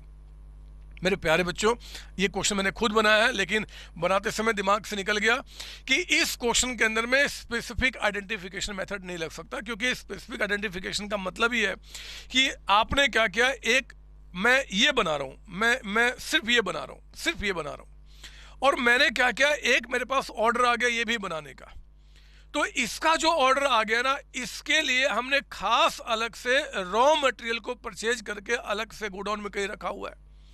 जब भी ये बनेगा तो उसके लिए वही रॉ मटेरियल जाएगा और उसी रेट से जाएगा जो हमने उस पर मेंशन किया है, स्पेसिफिक आइडेंटिफिकेशन नंबर। तो फिर उसके लिए तो कोई दिक्कत ही नहीं है ना। मुद्दा तब है जब आपके पास इन चार में क्वेश्चन आ जाए, फीफो, लिफो, सिंपल और आपका वेटेड। तो पहले काम करता हूं कॉस्ट ऑफ इशू का और आपका क्लोजिंग स्टॉक यानी कि जो बच गया इसकी वैल्यू निकालता हूं फीफो। मेरे साथ करो ना, आपने सबने किया हुआ है, एक बार थोड़ा रिवीजन हो जाएगा और क्या। मेरे साथ कीजिए आप यहाँ पे, मेरे साथ तो सुनेंगे मेरे साथ। यहाँ पे मैं आपको सॉल्यूशन करा रहा हूँ क्वेश्चन नंबर 4 का, और पहले मैं फीफो मेथड से, नंबर ए, नंबर बी है ना वो, अच्छा नंबर दिया नहीं, हिस्टोरिकल में एक आपका फीफो मेथड, तो इसको फीफो मेथड। सर अगर आ गए एग्जाम में स्पेसिफिक आइडेंटिफिकेशन आ ही नहीं सकता इस क्वेश्चन में, हम लोग क्लास में किया हुआ है। फीफो मेथड की बात कीजिए। फीफो मेथड में हम क्या करेंगे, तो पहले मैं निकाल रहा हूं cost of issue. Cost of issue जो आपने इशू किया है, ओहो इस पेन को लेता हूं मैं, कॉस्ट ऑफ इशू हम उसकी वैल्यू को निकाल रहे हैं आपका, ठीक है ना। कितना इशू हुआ था, 1000 kg, 1000 kg आपका 1000। क्या मेथड है फीफो। फीफो में हमने क्या बताया, फर्स्ट इन फर्स्ट आउट। पर बच्चे इस 1000 में से जो पहले आपके पास आया है, चेक करो पहले कौन सा आया हुआ है, ये 400, वो माना जाएगा 400 kg। किस रेट से माना जाएगा जी, 24 के रेट से आपको। इसके बाद अगला कौन सा माना जाएगा, ये 500 किस रेट से आपका, उसका रेट क्या चल रहा है आपका 22 के हिसाब से, है ना। तो 549 हो गया, और कितना 1000 में 9 खत्म, और हमारा लेना है 100 kg आपका। वो 100 kg किस में से लिया जाएगा, ये लॉट खत्म, ये खत्म, ये जो पहले इन हुआ वही पहले आउट होगा, यही माना जाएगा। तो इसमें से 100 लिया जाएगा 20 कैरेट से आपका। तो इसको, इसकी जो वैल्यू आएगी तीनों को ऐड कर दो, वो आपका हो जाएगा कॉस्ट ऑफ इशू। बताइए कितना, 400 इंटू 24, ये आ गया 9600 रुपीज़ का अमाउंट, है ना। यहाँ पे आपका 500 इंटू 22, ये आ गया मेरे बच्चे 11,000 रुपीज़ का अमाउंट, और यहाँ पे आ गया 20 इंटू आपका 100, ये आ गया आपका 2000 का अमाउंट। इन तीनों को ऐड कर दो ना, तो 11 टू 13,000, और वो आपका ऊपर वाला कितना 9600, ये आ गया 22,600 रुपीज़ का अमाउंट आपका। ये इशू हो गया। फीफो में क्या करते हैं, फर्स्ट इन फर्स्ट आउट, जो पहले इन होगा वो पहले आउट होगा। और अगर हम वैल्यू ऑफ क्लोजिंग स्टॉक निकालते हैं, value of closing stock, closing stock, तो मेरे बच्चे आप बताओ कितने केजी बच गए हैं जी, 850 केजी, 850 केजी। हम इसकी वैल्यू कैसे निकालेंगे, सुनो, हमने क्लास में आपको क्या सिखाया है। अगर जो पहले इन हुआ वो जा चुका है, जो पहले इन हुआ मेरे बच्चे अगर वो जा चुका है, तो स्टॉक कौन सा बचा होगा, लास्ट वाला, नीचे वाला, है ना। तो हम लोग जब क्लोजिंग स्टॉक निकालते हैं, या तो आप क्या कीजिए कि जैसे इसमें से, इस 300 में से आप 100 को निकाल चुके हैं यहाँ पे, तो या तो इसमें से 200 लो, फिर 450 का, फिर 200 का। लेकिन क्योंकि हम रिवीजन कर रहे हैं, मैं इतना क्यों समझाऊं, हमने क्या बताया है कि जब एग्जाम में फटाफट आ जाना कि भैया सिर्फ क्लोजिंग स्टॉक की वैल्यू निकालो फीफो मेथड से, तो आपको ध्यान देना होगा फीफो मेथड, जो पहले इन हुआ था वो प्राइस जा चुका है, वो इशू हो चुका है, तो बचा हुआ स्टॉक कौन सा रहा होगा, लेटेस्ट वाला, यानी कि ये 200, ये 200 आपके पास रहा होगा किस रेट से जी, 24 के हिसाब से। उसके बाद अभी हमें 850 लेना है, सिर्फ 200 हुआ, बाकी यहाँ से 450, इसका रेट क्या निकल के आ रहा है आपका 25, ठीक है। तो ये तो हो गया 650, और इसमें से कितना हो जाएगा आपका 200, है ना। कितने के रेट से आपका, है ना, 650 2, तभी तो 850 होगा, कितने के रेट से, 20 के हिसाब से। तो इनको निकाल कर जब ऐड कर दोगे तो वैल्यू ऑफ क्लोजिंग स्टॉक आ जाएगा। मैं सिर्फ इतना कहना चाहता हूँ, एग्जाम में अगर क्वेश्चन आ जाए तो इशू जब निकालना होगा, जो पहले इन हुआ वो पहले आउट होगा, यानी कि क्लोजिंग स्टॉक की वैल्यू हमेशा क्या होगा, लेटेस्ट प्राइस पे, यानी कि आज के प्राइस पे दिखेगा मेरे बच्चे। तो आपको, आप या तो क्या करो, कहना कि ये चला गया, ये चला गया, और इसमें से कितना चला गया, 100 चला गया, तो इसमें से बाकी 200 वो रह गया, ये 450 ये रह गया आपका, और ये जो आपका 200 है वो आपका रह गया। तो आप कोई भी ऊपर नीचे करो, आंसर आपका सेम आना चाहिए। मैं तो कहता हूं कि क्योंकि आप समझदार बच्चे हैं, अगर एग्जाम में आ जाए कि भैया आप निकालो value of closing stock under FIFO method, तो जब भी आ जाए फीफो मेथड से, यानी कि आपका ना स्टॉक निकालना है ना, अगर वो कहता है कि इसकी कीमत निकालो स्टॉक का, तो बोलना फर्स्ट इन फर्स्ट आउट, जो पहले इन हुआ था वो जा चुका है, तो आज का जो स्टॉक होगा वो हम आज के प्राइस पे दिखाएंगे, मतलब नीचे से बढ़ना शुरू करेंगे, ठीक है। अब आइए लीफो मेथड पे। लीफो एग्जाम में अगर कहता है कि आप लीफो मेथड से, बी लिख देता हूं मैं यहाँ पे, लीफो मेथड, अगर इससे आपको निकालना है क्या जी, cost of issue. Cost of issue, जो कॉस्ट ऑफ इशू है कितना केजी था, 1000 केजी, है ना। कोई भी मेथड हो, इशू तो 1000 ही हुआ है। अगर लीफो से मेरे बच्चे, तो लास्ट इन फर्स्ट आउट, जब इशू की प्राइस निकाली जाएगी तो जो लास्ट में इन हुआ है ना, सबसे लास्ट में, उसको पहले आउट किया जाएगा, ये मेथड कहता है। तो जरा मुझे बताओ कि लास्ट में, यहाँ थोड़ा मैं साफ कर लूँ थोड़ा सा एक बार, ये लीजिए, आप मुझे बताओ कि लास्ट में यहाँ पे इन कौन सा हुआ है। सर लास्ट में जब इशू हुआ तो उसके पहले ये इन हुआ था 200 केजी।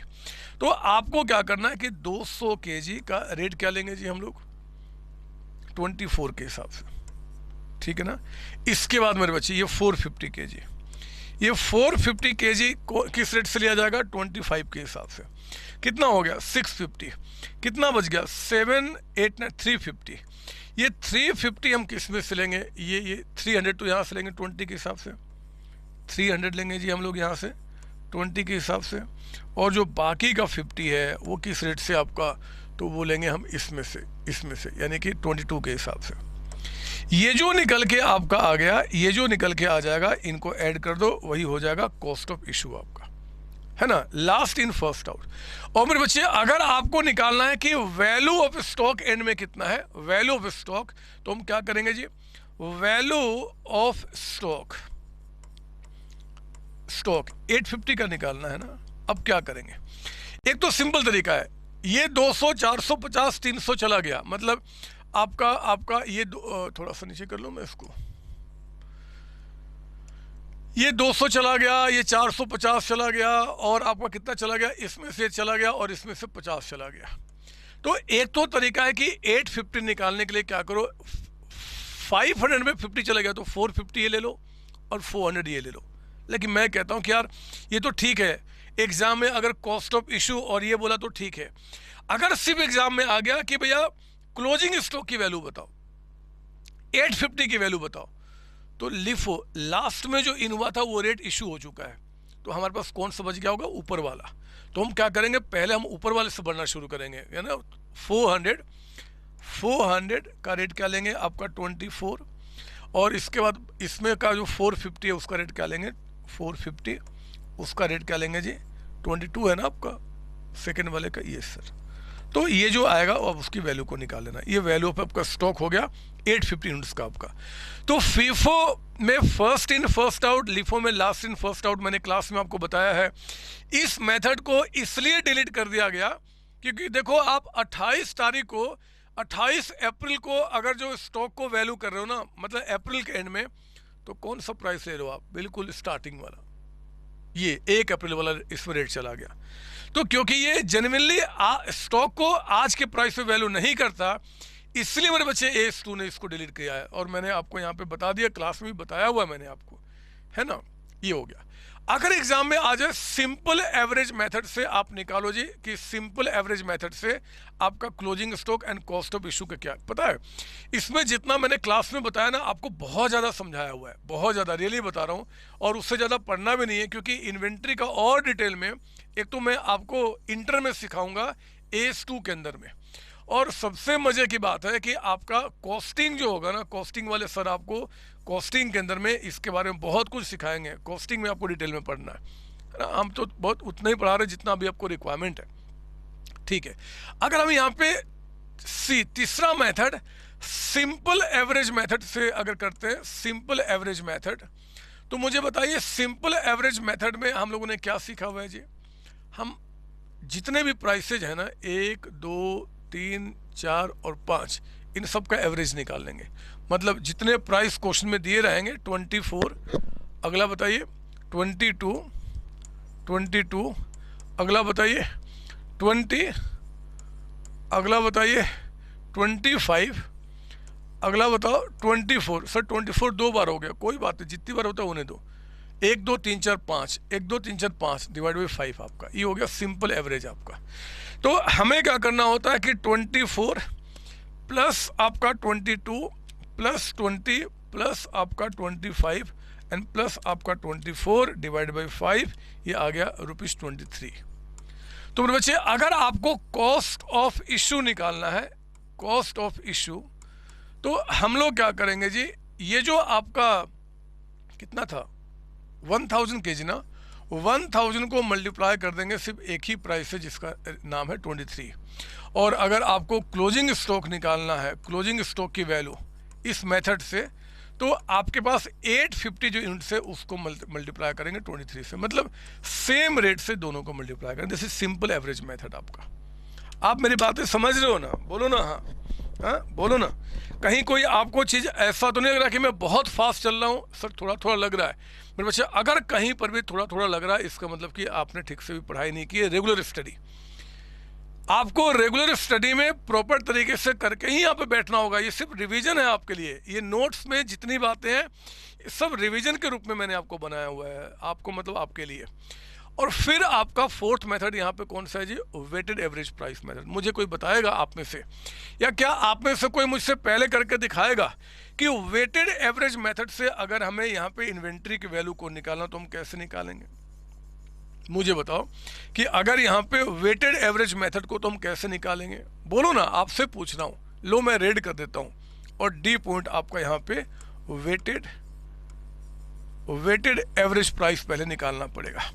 मुझे बताओ हमने क्या सीखा था बचपन में, कैसे करते थे sir? Units into rate, 400 multiplied by 24। जितने भी क्वेश्चन में यूनिट्स बताएगा उसके रेट से मल्टीप्लाई कीजिए, प्लस 500 इंटू 22, 500 इंटू 22 प्लस कहता है कि 300 इंटू 20, ये आपका 300 इंटू आपका 20 प्लस बताइए 450 इंटू 25, 450 इंटू आपका 25 प्लस और बताइए जितने भी दिखेंगे ये कितना था 200 इंटू 24, 200 इंटू 24। तो मेरे बच्चे आपने क्या करना है कि जितनी वैल्यू ऊपर यहाँ पे रेट लिया था यहाँ पे हम उसकी वैल्यू को लेंगे और नीचे में क्या करेंगे जी 400 प्लस 500 प्लस 300 प्लस 450 और प्लस आपका 200 है ना, जो यूनिट्स है इसको इससे डिवाइड करके हम यहाँ पर रेट निकाल लेंगे। और अगर आपको वैल्यू ऑफ इशू निकालना है, वैल्यू ऑफ इशू निकालना है तो मेरे बच्चे आपका यूनिट्स जो बताएगा यानी कि 1000 इस क्वेश्चन में इनटू ये रेट से मल्टीप्लाई कर देंगे।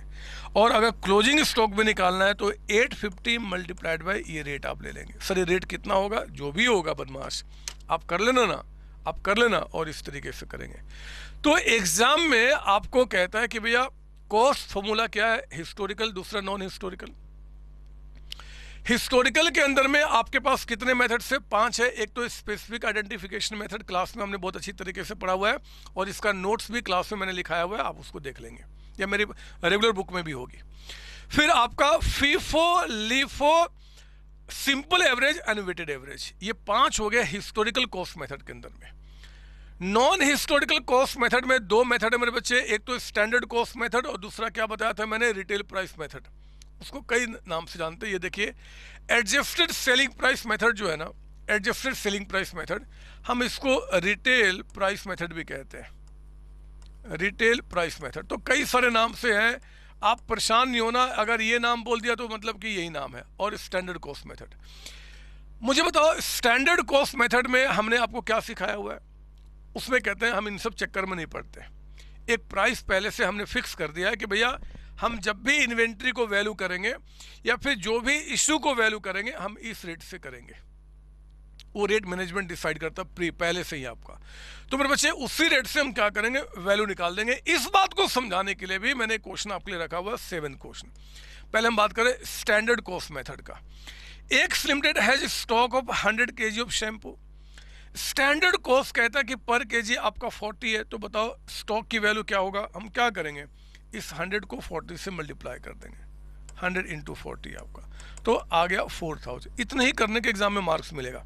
स्टैंडर्ड कॉस्ट का मीनिंग आपको पता होना चाहिए, ये कॉस्ट फॉर्मूला है आपको ये पता होना चाहिए, ये नॉन हिस्टोरिकल कॉस्ट मेथड के अंदर में आता है ये पता होना चाहिए। ये एक नंबर के क्वेश्चन आपके बन सकते हैं, है ना बच्चे? तो आपका ये हो गया। और एडजस्टेड सेलिंग प्राइस मेथड के बारे में हमने क्या बताया था? ये एडजस्टेड सेलिंग प्राइस मेथड मेरे बच्चे जनरली वहाँ आप फॉलो करते हैं जहाँ पे डिफरेंट टाइप ऑफ इन्वेंट्रीज होते हैं। जैसे मैंने बड़ा अच्छा एग्जांपल दिया था राशन की दुकान। राशन की दुकान में कई तरीके के आइटम्स होते हैं और सारे आइटम्स को आपने क्या करना होता है, वैल्यू करना होता है ना, साल के एंड में। तो हम रिटेल प्राइस मेथड को फॉलो करते हैं, मतलब एडजस्टेड सेलिंग प्राइस मेथड।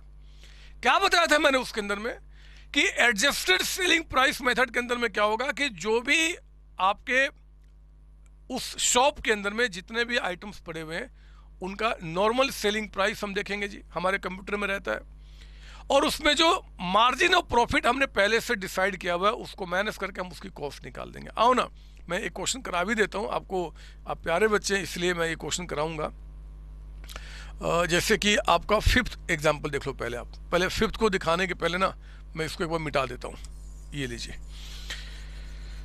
हाँ, मुझे विश्वास है कि आप बातों को ठीक से समझ रहे हो। बार बार कह रहा हूँ कि आपने इसके साथ साथ जो क्लास में नोट्स जो बनाए हैं, खासकर जो मेरे पेड बच्चे हैं उनको तो ध्यान रखना इस बात को, उन्हीं को क्यों सबको, कि आपने जैसे ही पढ़ा तो आपने जो क्लास नोट्स बनाया होगा उसके एक एक पॉइंट का भी रिवीजन करके जाना बच्चे।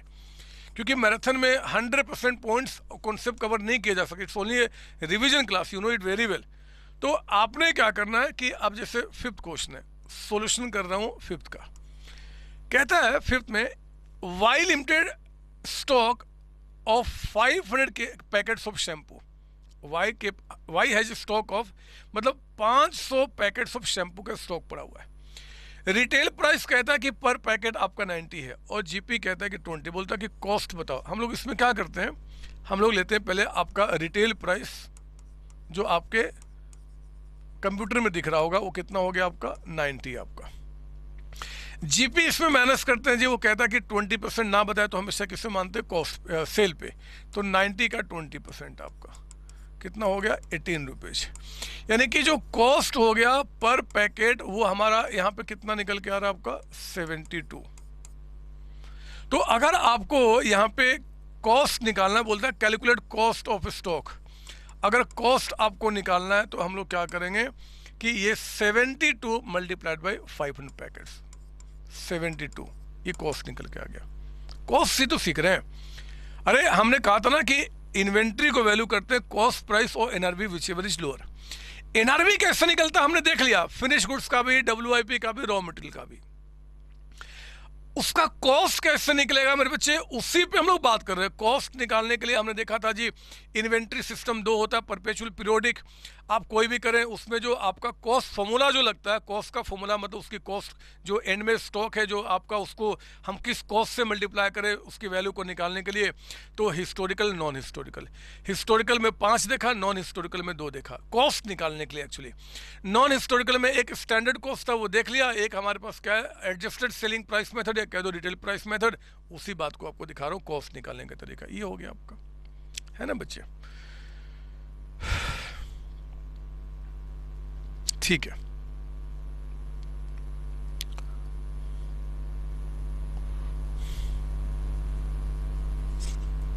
तो ठीक समझ करना। आइए अब एक बार देखते हैं क्वेश्चन नंबर 6 क्या बोलता है आपका। 6 क्वेश्चन सुनेंगे ध्यान से। मैं पहले इसको मिटा दूं। 6 क्वेश्चन के अंदर में रिटेल प्राइस मेथड पे बच्चे, ये क्वेश्चन भी मैंने क्रिएट किया है, आपके इंस्टीट्यूट के स्टडी मटेरियल से ही क्वेश्चन आपका है। आइए देखते हैं 6 का सॉल्यूशन क्या निकल के आता है। पढ़ेंगे 6 रिटेल प्राइस मेथड पे ये क्वेश्चन और मैंने बनाया हुआ है आपके लिए।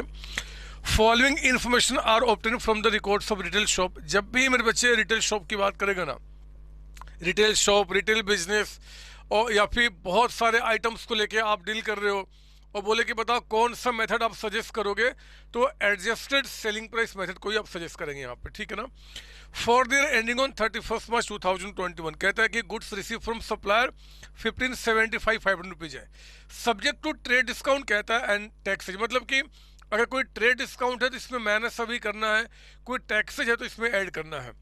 ट्रेड डिस्काउंट में कहता है मुझे 3%, जीएसटी 11%। मैं इस क्वेश्चन को ये मानते हुए सॉल्व करूंगा कि जो जीएसटी आपका है ना, इट्स नॉट रिवर्सेबल। मतलब ये जीएसटी आप रिवर्स ये क्लेम नहीं कर सकते, मतलब या तो ये रिफंड नहीं करा सकते गवर्नमेंट से, या फिर आप किसी पे शिफ्ट नहीं कर सकते, ये मानते हुए। मतलब कि ये वोट मैंने किया था ना यहाँ पे, कि जब आपको बताया था कि कौन कौन से आइटम्स आएंगे, तो देखो जरा हमने कहा था नॉन एडजस्टेबल, कहाँ चला गया, नॉन रिकवरेबल। मतलब कि आप नॉन रिकवरेबल, नॉन रिवर्सेबल, ये मतलब आप किसी और पे शिफ्ट नहीं कर सकते, ये आपको ही बेयर करना, इसका मतलब निकल के आता है, ठीक है। यही मानते हुए सॉल्व करूंगा। फिर कहता है पैकेजिंग एंड ट्रांसपोर्टेशन चार्ज आपका लगा है, सेल्स ड्यूरिंग देयर और sale price of the closing inventory. मेरे बच्चे हमें एडजस्टेड सेलिंग प्राइस मेथड से इनके इन्वेंट्री का कॉस्ट निकालना है। इन्वेंट्री कॉस्ट मैंने कहीं मेंशन नहीं किया है क्या? नहीं, तो आप ना एक लाइन इसमें और ऐड कर दीजिए। यहाँ पे क्वेश्चन आपका है calculate value cost of inventory, cost लिख देता हूँ मैं यहाँ पे, cost of inventory at the end में बाय कौन से मेथड से, adjusted selling price method, adjusted selling price method, है ना। इस मेथड से हम लोग क्या कर रहे हैं, इसकी वैल्यू को निकाल रहे हैं। आइए जरा शुरू कीजिए आप। यहाँ पे मैं थोड़ा इसको क्लीन कर दूं, और अगर आप कहें तो मैं थोड़ा सा इसको थोड़ा सा बड़ा कर देता हूँ ताकि आपको दिक्कत ना हो समझने में, दिखने में एक्चुअली। अब देखो सॉल्यूशन कर रहा हूँ 6 का। 6 का सॉल्यूशन आपका यहाँ पर है, सॉल्यूशन कर रहा हूँ 6 का। कहता है क्वेश्चन के अंदर में कि आपका गुड्स रिसीव फ्रॉम सप्लायर, मैं लिख रहा हूँ यहाँ पे goods from supplier, goods from suppliers. आप भी सॉल्व करो ना, ये सब चीज़ तो आप ऑलरेडी जानते हो आप, तो मुझसे पहले सॉल्व कर लो। क्या जाता है, आपने 15,75,500 का गुड्स आपने रिसीव किया फ्रॉम सप्लायर। इसमें आपको ट्रेड डिस्काउंट मिला है बच्चे, ट्रेड डिस्काउंट, और वो कहता है कि ट्रेड डिस्काउंट 3% आपका है ना, 3%। तो जरा निकालो 15,75,500 का आपका 3% कितना निकल के आता है। 15,75,500 का अगर 3% निकालते हैं, ये आ गया आपका 47,265 का अमाउंट आपका, है ना, ये आपका ट्रेड डिस्काउंट हो गया। फिर जीएसटी मेरे बच्चे, ये मानते हुए बार बार कह रहा हूँ, एग्जाम में आपको बताएगा, मैं ये मान रहा हूँ कि ये जीएसटी आप इस पे इनपुट क्लेम नहीं कर सकते, मतलब आप किसी पे शिफ्ट नहीं कर सकते, आप इसको एडजस्ट नहीं करा सकते, है ना। तो उस केस में ये भी आपका कॉस्ट का पार्ट होगा। अगर ये आप किसी पे शिफ्ट कर दोगे तो फिर ये कॉस्ट का पार्ट आपका नहीं बनेगा। कितना बता रही है अमाउंट जी आपका, 11%। ये 11% जो अप्लाई होगा किसके ऊपर में, इसमें इसको माइनस करने के बाद, तो 15,75,500 में इसको माइनस किया हमने, ये यानी कि ये लगेगा बच्चे 15,28,235 का, 235 का निकालिए। इसका 11% क्या निकल के आता है, ये आ रहा है बच्चे आपका 1,68,168 राउंडिंग अप में 106 का अमाउंट आपका, ये जीएसटी हो गया। फिर पैकेजिंग एंड ट्रांसपोर्टेशन चार्ज, जो आपने गुड्स अपने पास लेकर आए हो उसको पैकेजिंग एंड ट्रांसपोर्टेशन चार्ज, ये भी आपका कॉस्ट का पार्ट बनेगा। ट्रांसपोर्टेशन चार्जेज कितना निकल के आ गया आपका यहाँ पे, 87,500 रुपीज, 87,500 रुपीज का अमाउंट, ठीक है। सेल्स कहता है आपका, देखो जितने भी गुड्स हैं ये हो गया आपका टोटल कॉस्ट, या इसको कह दीजिए कॉस्ट ऑफ, ये हो गया आपका cost of all goods purchased. जितने भी गुड्स आपने परचेज किए हैं अपने रिटेल शॉप के लिए, उन सब की कॉस्ट मेरे बच्चे यहाँ निकल के आ गया। बताइए कितना निकल के आ गया आपका यहाँ पे, तो इसमें इसको माइनस करके 15,28,235 का अमाउंट था, है ना, 15,22,35। फिर इसमें ऐड किया हमने 1,68,106 और उसमें ऐड कर दिया हमने यहाँ पे 87,500, ये आ गया 17,83,841 रुपीज़ का अमाउंट, है ना। जितने भी गुड्स आपने परचेज किए अपने शॉप के लिए मेरे बच्चे, उन सब का कॉस्ट इतना हो गया। जरा चेक करो इन सारे गुड्स का सेलिंग प्राइस क्या है। देखो आपको ये जो आपने गुड्स बेचे हैं ना उनका सेलिंग है, और ये आपका क्लोजिंग स्टॉक का सेलिंग है। तो आपका सेलिंग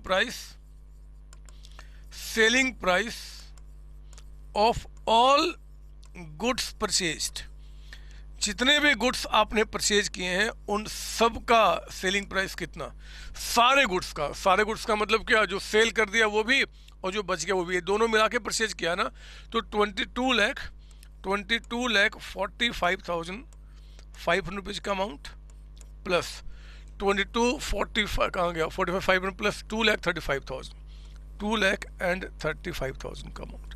बताइए कितना निकल के आ गया। तो मेरे बच्चे आपका 22,45,500 और प्लस 2,35,000, ये आ गया आपका 24,80,500।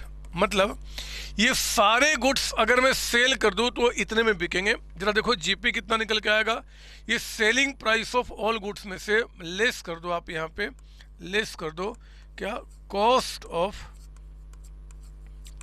ऑफ ऑल गुड्स परचेज्ड, है ना, ऑल गुड्स परचेज्ड, और वो हम लोगों ने कितना लिखा हुआ है, ये आपका 17,83,841 का अमाउंट आपका, ठीक है ना।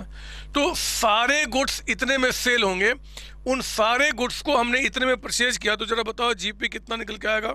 अगर मैं 17,83,841 841 का अमाउंट माइनस करता हूँ इसमें से, तो मेरे बच्चे आ रहा है 6,96,659 का अमाउंट आपका, है ना। ये आपका ग्रॉस प्रॉफिट हो गया, यानी कि ग्रॉस प्रॉफिट या प्रॉफिट कह दो ऑन ऑल गुड्स, सारे गुड्स पे। तो जरा बताओ जीपी रेट फिर आपका क्या चल रहा है, जीपी रेट आपका क्या निकल के आएगा जी, समझो मेरी बात ना। सारे गुड्स मैंने इतने में परचेज किए हैं, सारे गुड्स इतने में सेल करूं तो इतना जीपी आएगा। तो जीपी रेट आपका जो ऑन सेल्स आ जा रहा है वो कितना आपका, तो 6659 डिवाइडेड बाई आपका सेल्स कितना है जी यहाँ पे 24,80,500 और इनटू 100% में निकालने के लिए तो डिवाइड किया हमने 24,80,500 मल्टीप्लाई किया आपका यहाँ पे 100 से, तो मेरे बच्चे आ गया 28.085 यानी कि 0.9% आपका राउंडिंग अप में इतना निकल के आ गया। ये हमारा जीपी रेट आ गया। अब हम क्लोजिंग स्टॉक की वैल्यू निकाल सकते हैं। कैसे निकालेंगे बताइए। आपको क्या करना, एडजस्टेड सेलिंग प्राइस मेथड, यानी कि आप जरा बताओ कि आपका क्लोजिंग स्टॉक आपका एट सेलिंग प्राइस कितना है, सेलिंग प्राइस पे बताइए। तो कहता है कि सेलिंग प्राइस पे क्लोजिंग स्टॉक की वैल्यू 2,35,000 है, हमें इसी का तो कॉस्ट निकालना है, तो 235 इसमें लेस कर दो आप यहाँ पे क्या जी, जीपी। और जीपी कितना मेरे बच्चे, 2,35,000 का हम लोग कितना ले लेंगे, 28.09%, ये उसमें जीपी है। तो आप अगर 2,35,000 में अगर आपने 28.09% को आपने निकाला तो ये आ रहा आपका 66,012 राउंडिंग अप में, यानी कि जो कॉस्ट है मेरे बच्चे, आपका कॉस्ट ऑफ क्लोजिंग स्टॉक का जो कॉस्ट है, क्लोजिंग स्टॉक का कॉस्ट वो कितना निकल के आ गया, माइनस कीजिए 2,35,000 में से इसको, तो वी आर गेटिंग 1,68,988 का अमाउंट आपका ये क्लोजिंग स्टॉक की वैल्यू हो गई। तो ये रिटेल प्राइस मेथड आपका होता है, रिटेल प्राइस मेथड। आप समझ रहे हो ना, ये तो सिंपल बातें हैं, ये ऑलरेडी हम लोगों ने पढ़ा, बट मैं चाहता हूँ कि मैक्सिमम टॉपिक को यहाँ पे कवर कर लें, मैक्सिमम क्वेश्चन को कवर कर लें ताकि आपको दिक्कत ना होगा। तो ये भी हमने बता दिया।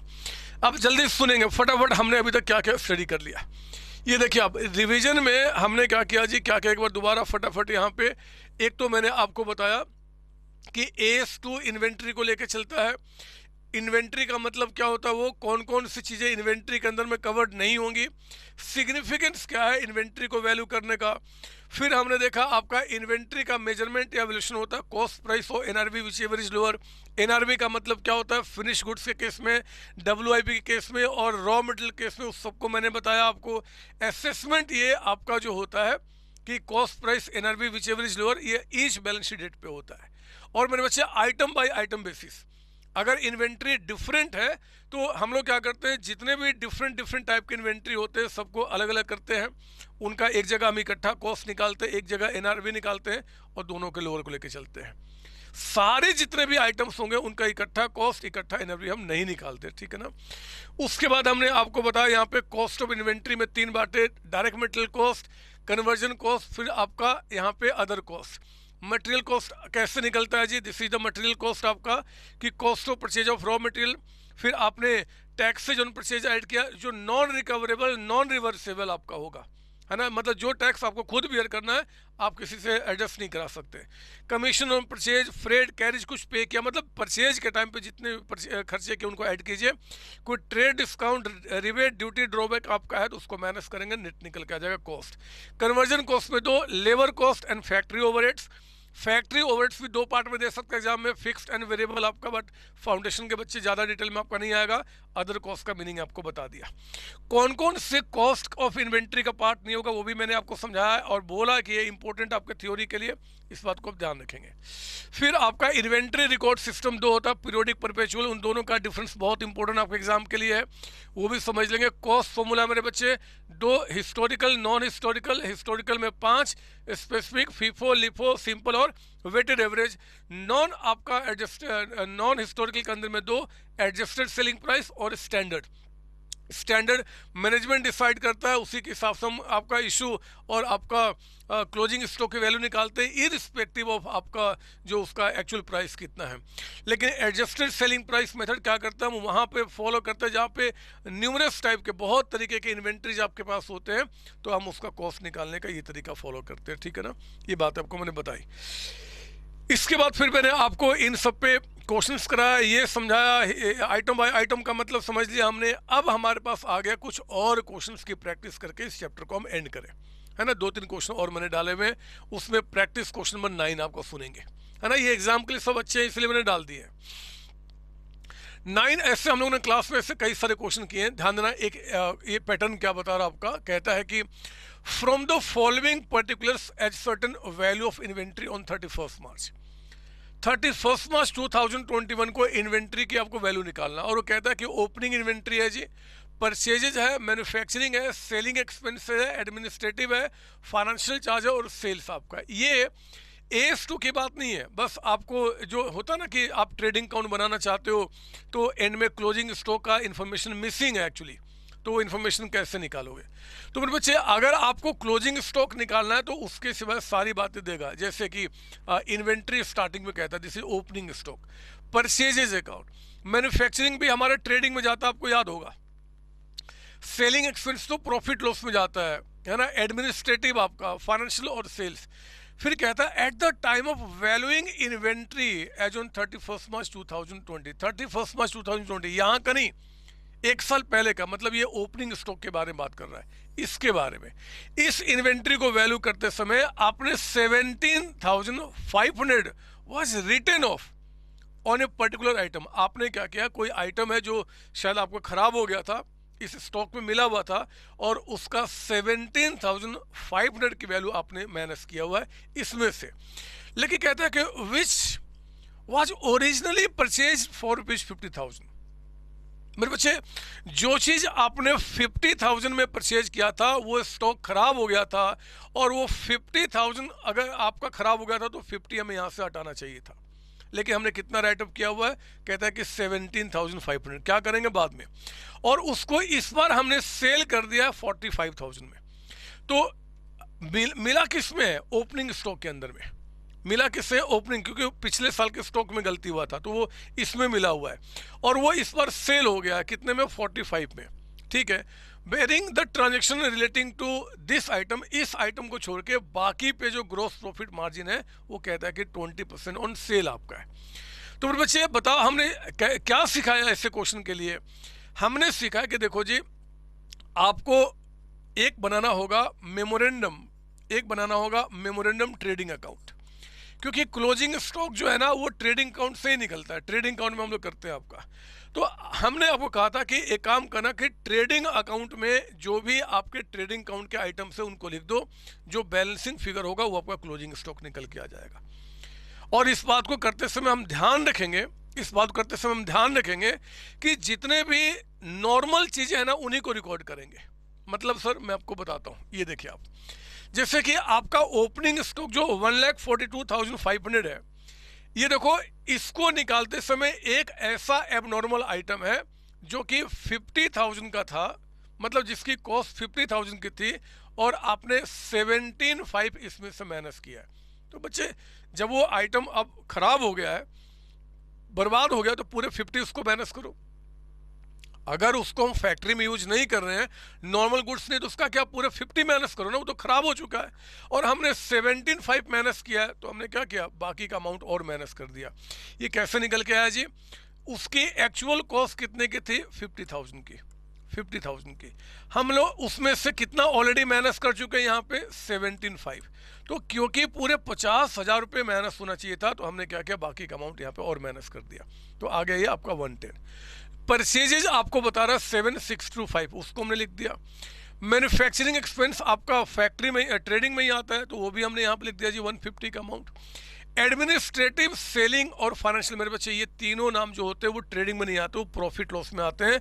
और क्योंकि ट्रेडिंग अकाउंट बना के हमें क्लोजिंग स्टॉक निकालना, उसका कोई मतलब नहीं बनता, इग्नोर कर देना, यूजलेस इन्फॉर्मेशन है। सेल्स कहता है कि 1245।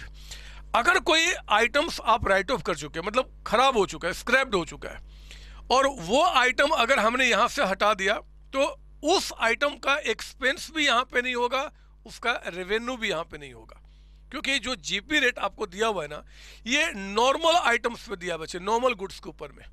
तो हमने कहा कि ठीक है जी, हमने खर्च में पूरे 50,000 यहाँ से माइनस कर दिया, 17,500 इसमें पहले माइनस हो चुका था और बाकी 32,500 हमने माइनस किया, यानी कि जो एबनॉर्मल आइटम है उसका हमने पूरा खर्च हटा दिया। उसका जो सेल है ना 45, वो भी हम क्या करेंगे, यहाँ से माइनस कर देंगे ना, वो ये खर्च के रूप में दिखेगा ना वो सेल के रूप में दिखेगा, क्योंकि ये जीपी रेट जो आपको दे रहा बच्चे, जीपी रेट आपका जो 20% है वो सिर्फ नॉर्मल आइटम्स पे अप्लाई होगा। तो हमने कहा कि ठीक है 110 हो गया, ये हो गया आपका, ये कितना निकल के आ गया, 12 लाख रुपीज निकल के आ गया। अब जीपी कितना, इस 12 लाख का 1/5 है ना, 20% ऑन सेल कह रहा है, 1/5 ऑन सेल, तो इसका 1/5 निकाल दिया। हमें एग्जाम में देखना होता है कहीं ये कॉस्ट पे ना बोल दे, अगर ये कॉस्ट पे बोलेगा तो सेल पे कन्वर्ट करना होगा, कैसे कन्वर्ट करते हैं ऑलरेडी आप जानते हैं, तो हमने वो निकाल दिया। अब हमने क्या किया, जब सारे आइटम्स हमें पता है तो यहाँ पे ऑलरेडी बैलेंसिंग फिगर आपका क्लोजिंग स्टॉक का निकल के आ जाएगा 62,500। याद रखना, ऐसे क्वेश्चन जब भी आएंगे तो हमेशा ये एक एबनॉर्मल आइटम के बारे में बात करेगा, तो एबनॉर्मल आइटम का खर्चे भी हटा दो, उनका सेल्स भी हटा दो। कभी कभी ये जो एबनॉर्मल आइटम से कहेगा कि ओपनिंग स्टॉक में मिला हुआ है, कभी कभी कहेगा कि परचेजेज के अंदर मिला है, जहां भी मिला होगा हम उसको हटा देंगे और सेल्स में से हम उसको हटा देंगे, फिर आपका क्लोजिंग स्टॉक की वैल्यू निकल के आ जाएगी। ऐसे क्वेश्चन की भी भरमार है, ये भी आप तैयार कर लेंगे, ठीक है ना। तो मैंने आपको यहाँ पे दे दिया। एक क्वेश्चन और भी आपके पास रखा है मैंने प्रैक्टिस के लिए, आपके इंस्टीट्यूट के स्टडी मटेरियल से ही निकाला हुआ है। ये क्वेश्चन हमने अपने क्लास में बहुत सारे ऐसे क्वेश्चन किए हुए हैं कि जिस दिन हमें स्टॉक निकालना है, अगर मान लो हमें स्टॉक को निकालना है आपका 31 मार्च को, 31 मार्च 2021 को मान लो यहाँ पे निकालना है, और इन्वेंट्री का जो हमने वैल्यूएशन किया ना, या तो कुछ दिन पहले या कुछ दिन बाद आपने किया है, तो ऐसे जब क्वेश्चन आ जाएंगे अगर पहले या बाद, तो हम यहाँ पे पहुँचने की कोशिश करेंगे। क्या बताया मुझे बताइए कि अगर मान लो जैसे यहाँ पे आपको स्टॉक बता दिया 6 लाख रुपए का और हमें यहाँ का निकालना है, तो इसके बीच में जो भी स्टॉक बढ़ा, जैसे कि हमने कुछ परचेज किया है तो हम परचेज को क्या करेंगे, इसमें ऐड कर देंगे। यहाँ पे हमने कुछ सेल किया तो क्या करेंगे, माइनस कर देंगे। यही बातें सीखा है ना बच्चे, और बहुत सारी बातें हमने सीखा है। तो इन्हीं बातों को ध्यान में रखते हुए मैंने सोचा कि इसका भी एक रिवीजन करा दूं, और इसके लिए आप यहाँ पे सॉल्यूशन कर रहे हैं मेरे साथ। यहाँ पे क्वेश्चन नंबर 10 का कहता है कि a trader prepare his accounts on 31 March each year. वो अकाउंट्स कब बनाता है बच्चे, 31 मार्च को हर एक साल। Due to some unavoidable reasons कहता है कि inventory taking could take place on 15th। लो, इन्वेंट्री टेकिंग मतलब इन्वेंट्री का जो वैल्यूएशन हुआ वो 15 अप्रैल को कर पाए, मतलब बाद में। ऑन विच डेट कहता है कि total cost of goods in his godown came to ₹5 lakh. कहता है कि यहाँ पे हमने गुड्स की वैल्यू कितनी लगाई है जी, 5 लाख रुपीज आपका यहाँ पे। कहता है कि फॉलोइंग फैक्ट्स वे एस्टेब्लिश बिटवीन 31 मार्च। इसके बीच में जो हुआ वो आपको बता रहा है, वो क्या हुआ जी, ये चीज़ें हुई हैं। बोलता है कि बताओ आपको निकालना कि इन्वेंट्री ऑन 31 मार्च कितना है। कैसे किया आप लोगों ने, बताइए क्या आप लोगों ने सीखा हुआ है। हमने सीखा है कि आपको पहले इन्वेंट्री जब का दिया हो, इन्वेंट्री जब का भी आपको दिया हो, मतलब यहाँ पे इन्वेंट्री कब का दे रहा है, एज ऑन 15 अप्रैल ना, लिखिए यहाँ पे आपको 15 अप्रैल का कहता है कि 2021 में इन्वेंट्री आपको बता रहा कितना, ये देखिए कहाँ चला गया बदमाश, 5 लाख रुपीज। तो ये 5 लाख रुपए आपको यहाँ पे दिया हुआ है, 5 लाख आपका इन्वेंट्री ऑन 15 अप्रैल। फिर मेरे बच्चे कहता है कि फॉलोइंग फैक्ट्स वर एस्टेब्लिश। सेल आपने किया है, आप सोचो ना, अगर इसके बीच में सेल कर दिया है आपने तो वो चीज़ यहाँ पे नहीं है बट यहाँ पे रहा होगा, और अगर यहाँ पे रहा होगा तो हम उसको ऐड करेंगे, है ना। हमें निकालना है कि 31 मार्च को क्या था, ऐड करेंगे क्या सेलिंग प्राइस, नहीं सर, कॉस्ट। इन्वेंट्री कॉस्ट पे होता है ना, तो कॉस्ट ऑफ सेल हमें निकालना पड़ेगा। कॉस्ट ऑफ सेल कैसे निकालेंगे, तो मेरे बच्चे सेल कहता है कि 410 है, कहता है कि उसमें कैश सेल्स 1 लाख है। क्या फर्क पड़ता है, कोई भी सेल हो, प्रॉफिट मार्जिन तो एक ही दिया है ना। तो हम लोग क्या करेंगे, 4,10,000 में माइनस कर देंगे 20%, या सिंपली इसका निकाल लो 80%। अगर 20% प्रॉफिट है तो बाकी 80% कॉस्ट रहा होगा, बोलो ना। 4,10,000 का अगर हम 80% निकालते हैं तो मेरे बच्चे आ गया ये आपका कितना, 3,28,000। ये 3,28,000 हमें क्या करना है जी, हमें ऐड करना है, क्योंकि ये 328 मेरे बच्चे इसके बीच में सेल हो चुका है, तो वो इसमें तो नहीं है बट यहाँ पे था, जो भी वहाँ पे था ऐड करो ना। परचेजेज क्या था, इतना जिसमें कि कैश परचेज भी मिला है। अरे क्या फर्क पड़ता है, ये तो कंफ्यूज कर रहा है, कैश परचेज हो चाहे कुछ भी, परचेज करने से क्या हुआ कि वो चीज़ आपका इसके अंदर में इंक्लूड है बट वो यहाँ पे नहीं था, तो हम उसको माइनस कर देंगे, लेस आपका परचेजेज आपका है ना। जब परचेज किया था तो हमने कितना जी, 50,340 माइनस कीजिए 50,340 का अमाउंट आपका। सेल्स रिटर्न ज़्यादा मत सोचना, अगर हमने सेल्स को ऐड किया है ना तो सेल्स रिटर्न को माइनस कर दूंगा, और वो भी क्या, कॉस्ट। तो कॉस्ट ऑफ सेल्स रिटर्न आपका, यही तो हमने सीखा है। हाँ बोलो ना, हाँ यस सर। तो जरा बताओ कितना हो जाएगा। 10,000 का जो अमाउंट है वो तो आपका सेलिंग प्राइस है, सेल्स रिटर्न सेलिंग प्राइस पर रहा होगा, तो उसका 80% निकाल लीजिए, यानी कि 8,000। हम क्या करेंगे, माइनस करेंगे, है ना। हमें ज़्यादा थोड़े टाइम में बात करना है, कॉन्सेप्ट तो हम सीख चुके हैं। और कुछ है नहीं सर। तो चेक करो आपका जो वैल्यू ऑफ इन्वेंट्री, यानी कि वैल्यू ऑफ इन्वेंट्री ऑन कब जी, आपका 31 मार्च 2021 कितना निकल के आ गया। तो मेरे बच्चों 5 लाख में ऐड कीजिए 3,28,000 का अमाउंट, माइनस 50,340 और माइनस आपका 8,000, ये आ गया बच्चे 7,69,660, और यही शायद मैंने आपको यहाँ पे आंसर भी लिख के दिया है। खत्म होगी बात। तो इन्वेंट्री वैल्यूएशन का जितने सारे पॉइंट्स हो सकते हैं उन सबका मैंने रिवीजन करा दिया। इन्वेंट्री वैल्यूएशन के जितने सारे पॉइंट्स से हमने करा दिए हैं। तो बच्चे हर एक टॉपिक पे बहुत सारे क्वेश्चन मैंने क्लास में प्रैक्टिस कराए हैं, और जो बच्चे मुझसे नहीं पढ़े हुए, कहीं और पढ़े हुए या सेल्फ स्टडी किए हैं, आपने भी, मैं विश्वास करता हूं कि खूब सारे क्वेश्चन की प्रैक्टिस ऑलरेडी किया होगा। बार बार कह रहा हूं मेरे बच्चे, रिवीजन करने का बेहतर तरीका, अगर आप मैराथन को देख रहे हैं तो फटाफट आप, इससे क्या होगा ना कि 1 घंटे के अंदर में, आधे घंटे के अंदर में चैप्टर्स का पूरा रिवीजन हो जाएगा। लेकिन अगर आपने इसको पढ़ने के बाद आपका जो नोट्स आपने प्रिपेयर किया है, अगर उसको पेज पलट के अगर आपने नहीं देखा तो बहुत बड़ी गलत काम करेंगे आप। मैं विश्वास करता हूं कि आप मेरी बात मानेंगे, और इसके साथ साथ जो चैप्टर आपने जो रिवाइज किया, उसको आपने जो नोट्स बनाए उसको भी पलट के देखेंगे। अगर इनकेस कुछ भूल गए हैं, ऐसे चांसेस तो है नहीं भूलने के आपका, क्योंकि बहुत बेहतर तरीके से हम लोगों ने सीखा हुआ है, और अगर भूल गए हैं तो आप वीडियो में रिवाइंड करके आप वहाँ पर दोबारा देख लेंगे। चलिए, ये चैप्टर हमारा खत्म हुआ। हम मिलते बच्चे अगले चैप्टर में इसके आगे कंटिन्यू करने के लिए। जल्दी से आप इसकी कॉपी कर लेंगे, जल्दी से कॉपी कर लेंगे। हेलो बच्चों, कैसे हैं आप, क्या हाल चाल आपके। पहले तो आगे बढ़ने के पहले आप सबसे रिक्वेस्ट है कि जो कंटेंट आप देख रहे हैं हमारे चैनल पे, इस कंटेंट को आप बाकी जितने भी आपके फ्रेंड्स से दोस्त हैं उनके बीच में आप फैलाएं। बहुत मेहनत होती है मेरी और मेरी टीम की एक एक कंटेंट को डिजाइन करने के लिए, आपके लिए, हमारे सीए बच्चों के लिए। आपका हर एक चैप्टर का 1 shot revision, quick revision, marathon, आपके जितने भी कंटेंट है उसके ऊपर में काम करना, हमारी पेड क्लासेज के अंदर में एक एक कंटेंट के ऊपर में वर्क करना। बहुत मेहनत करते हैं हम लोग, और एक ही अल्टीमेट टारगेट होता है कि हमारे बच्चे, यानी कि आप अपने अल्टीमेट गोल को अचीव करें, that is chartered accountant degree. मेरे बच्चों, पहले मैं और मेरी पूरी टीम दिल्ली के एक एरिया में हम लोग इसको सीए की क्लासेस प्रोवाइड किया करते थे, लेकिन फिर हमने डिसाइड किया कि क्यों ना अपनी क्वालिटी एजुकेशन को पूरे ऑल ओवर इंडिया में फैलाया जाए at very reasonable cost. Repeat कर रहा हूं, वेरी रिजनेबल कॉस्ट। बिलीव कीजिए, हमने इस सक्सेस को बहुत हद तक पाया है मेरे बच्चे। पूरे ऑल ओवर इंडिया में हजारों बच्चे जो सीए कोर्स को ऑप्ट किए हुए वो हमारे साथ स्टडी कर रहे हैं और बहुत हद तक अपने आप को आगे बढ़ाए हैं। मेरे प्यारे बच्चों, कुछ रिव्यू पूरे ऑल ओवर इंडिया से हमारे पास सीए बच्चों के आए हैं हमारी क्लासेज को लेकर। मैं चाहता हूं कि वो आपसे शेयर करूं, आप प्लीज एक बार उसको देखें। Hello everyone, this is Pari Maheshwari and I am a CA Foundation student.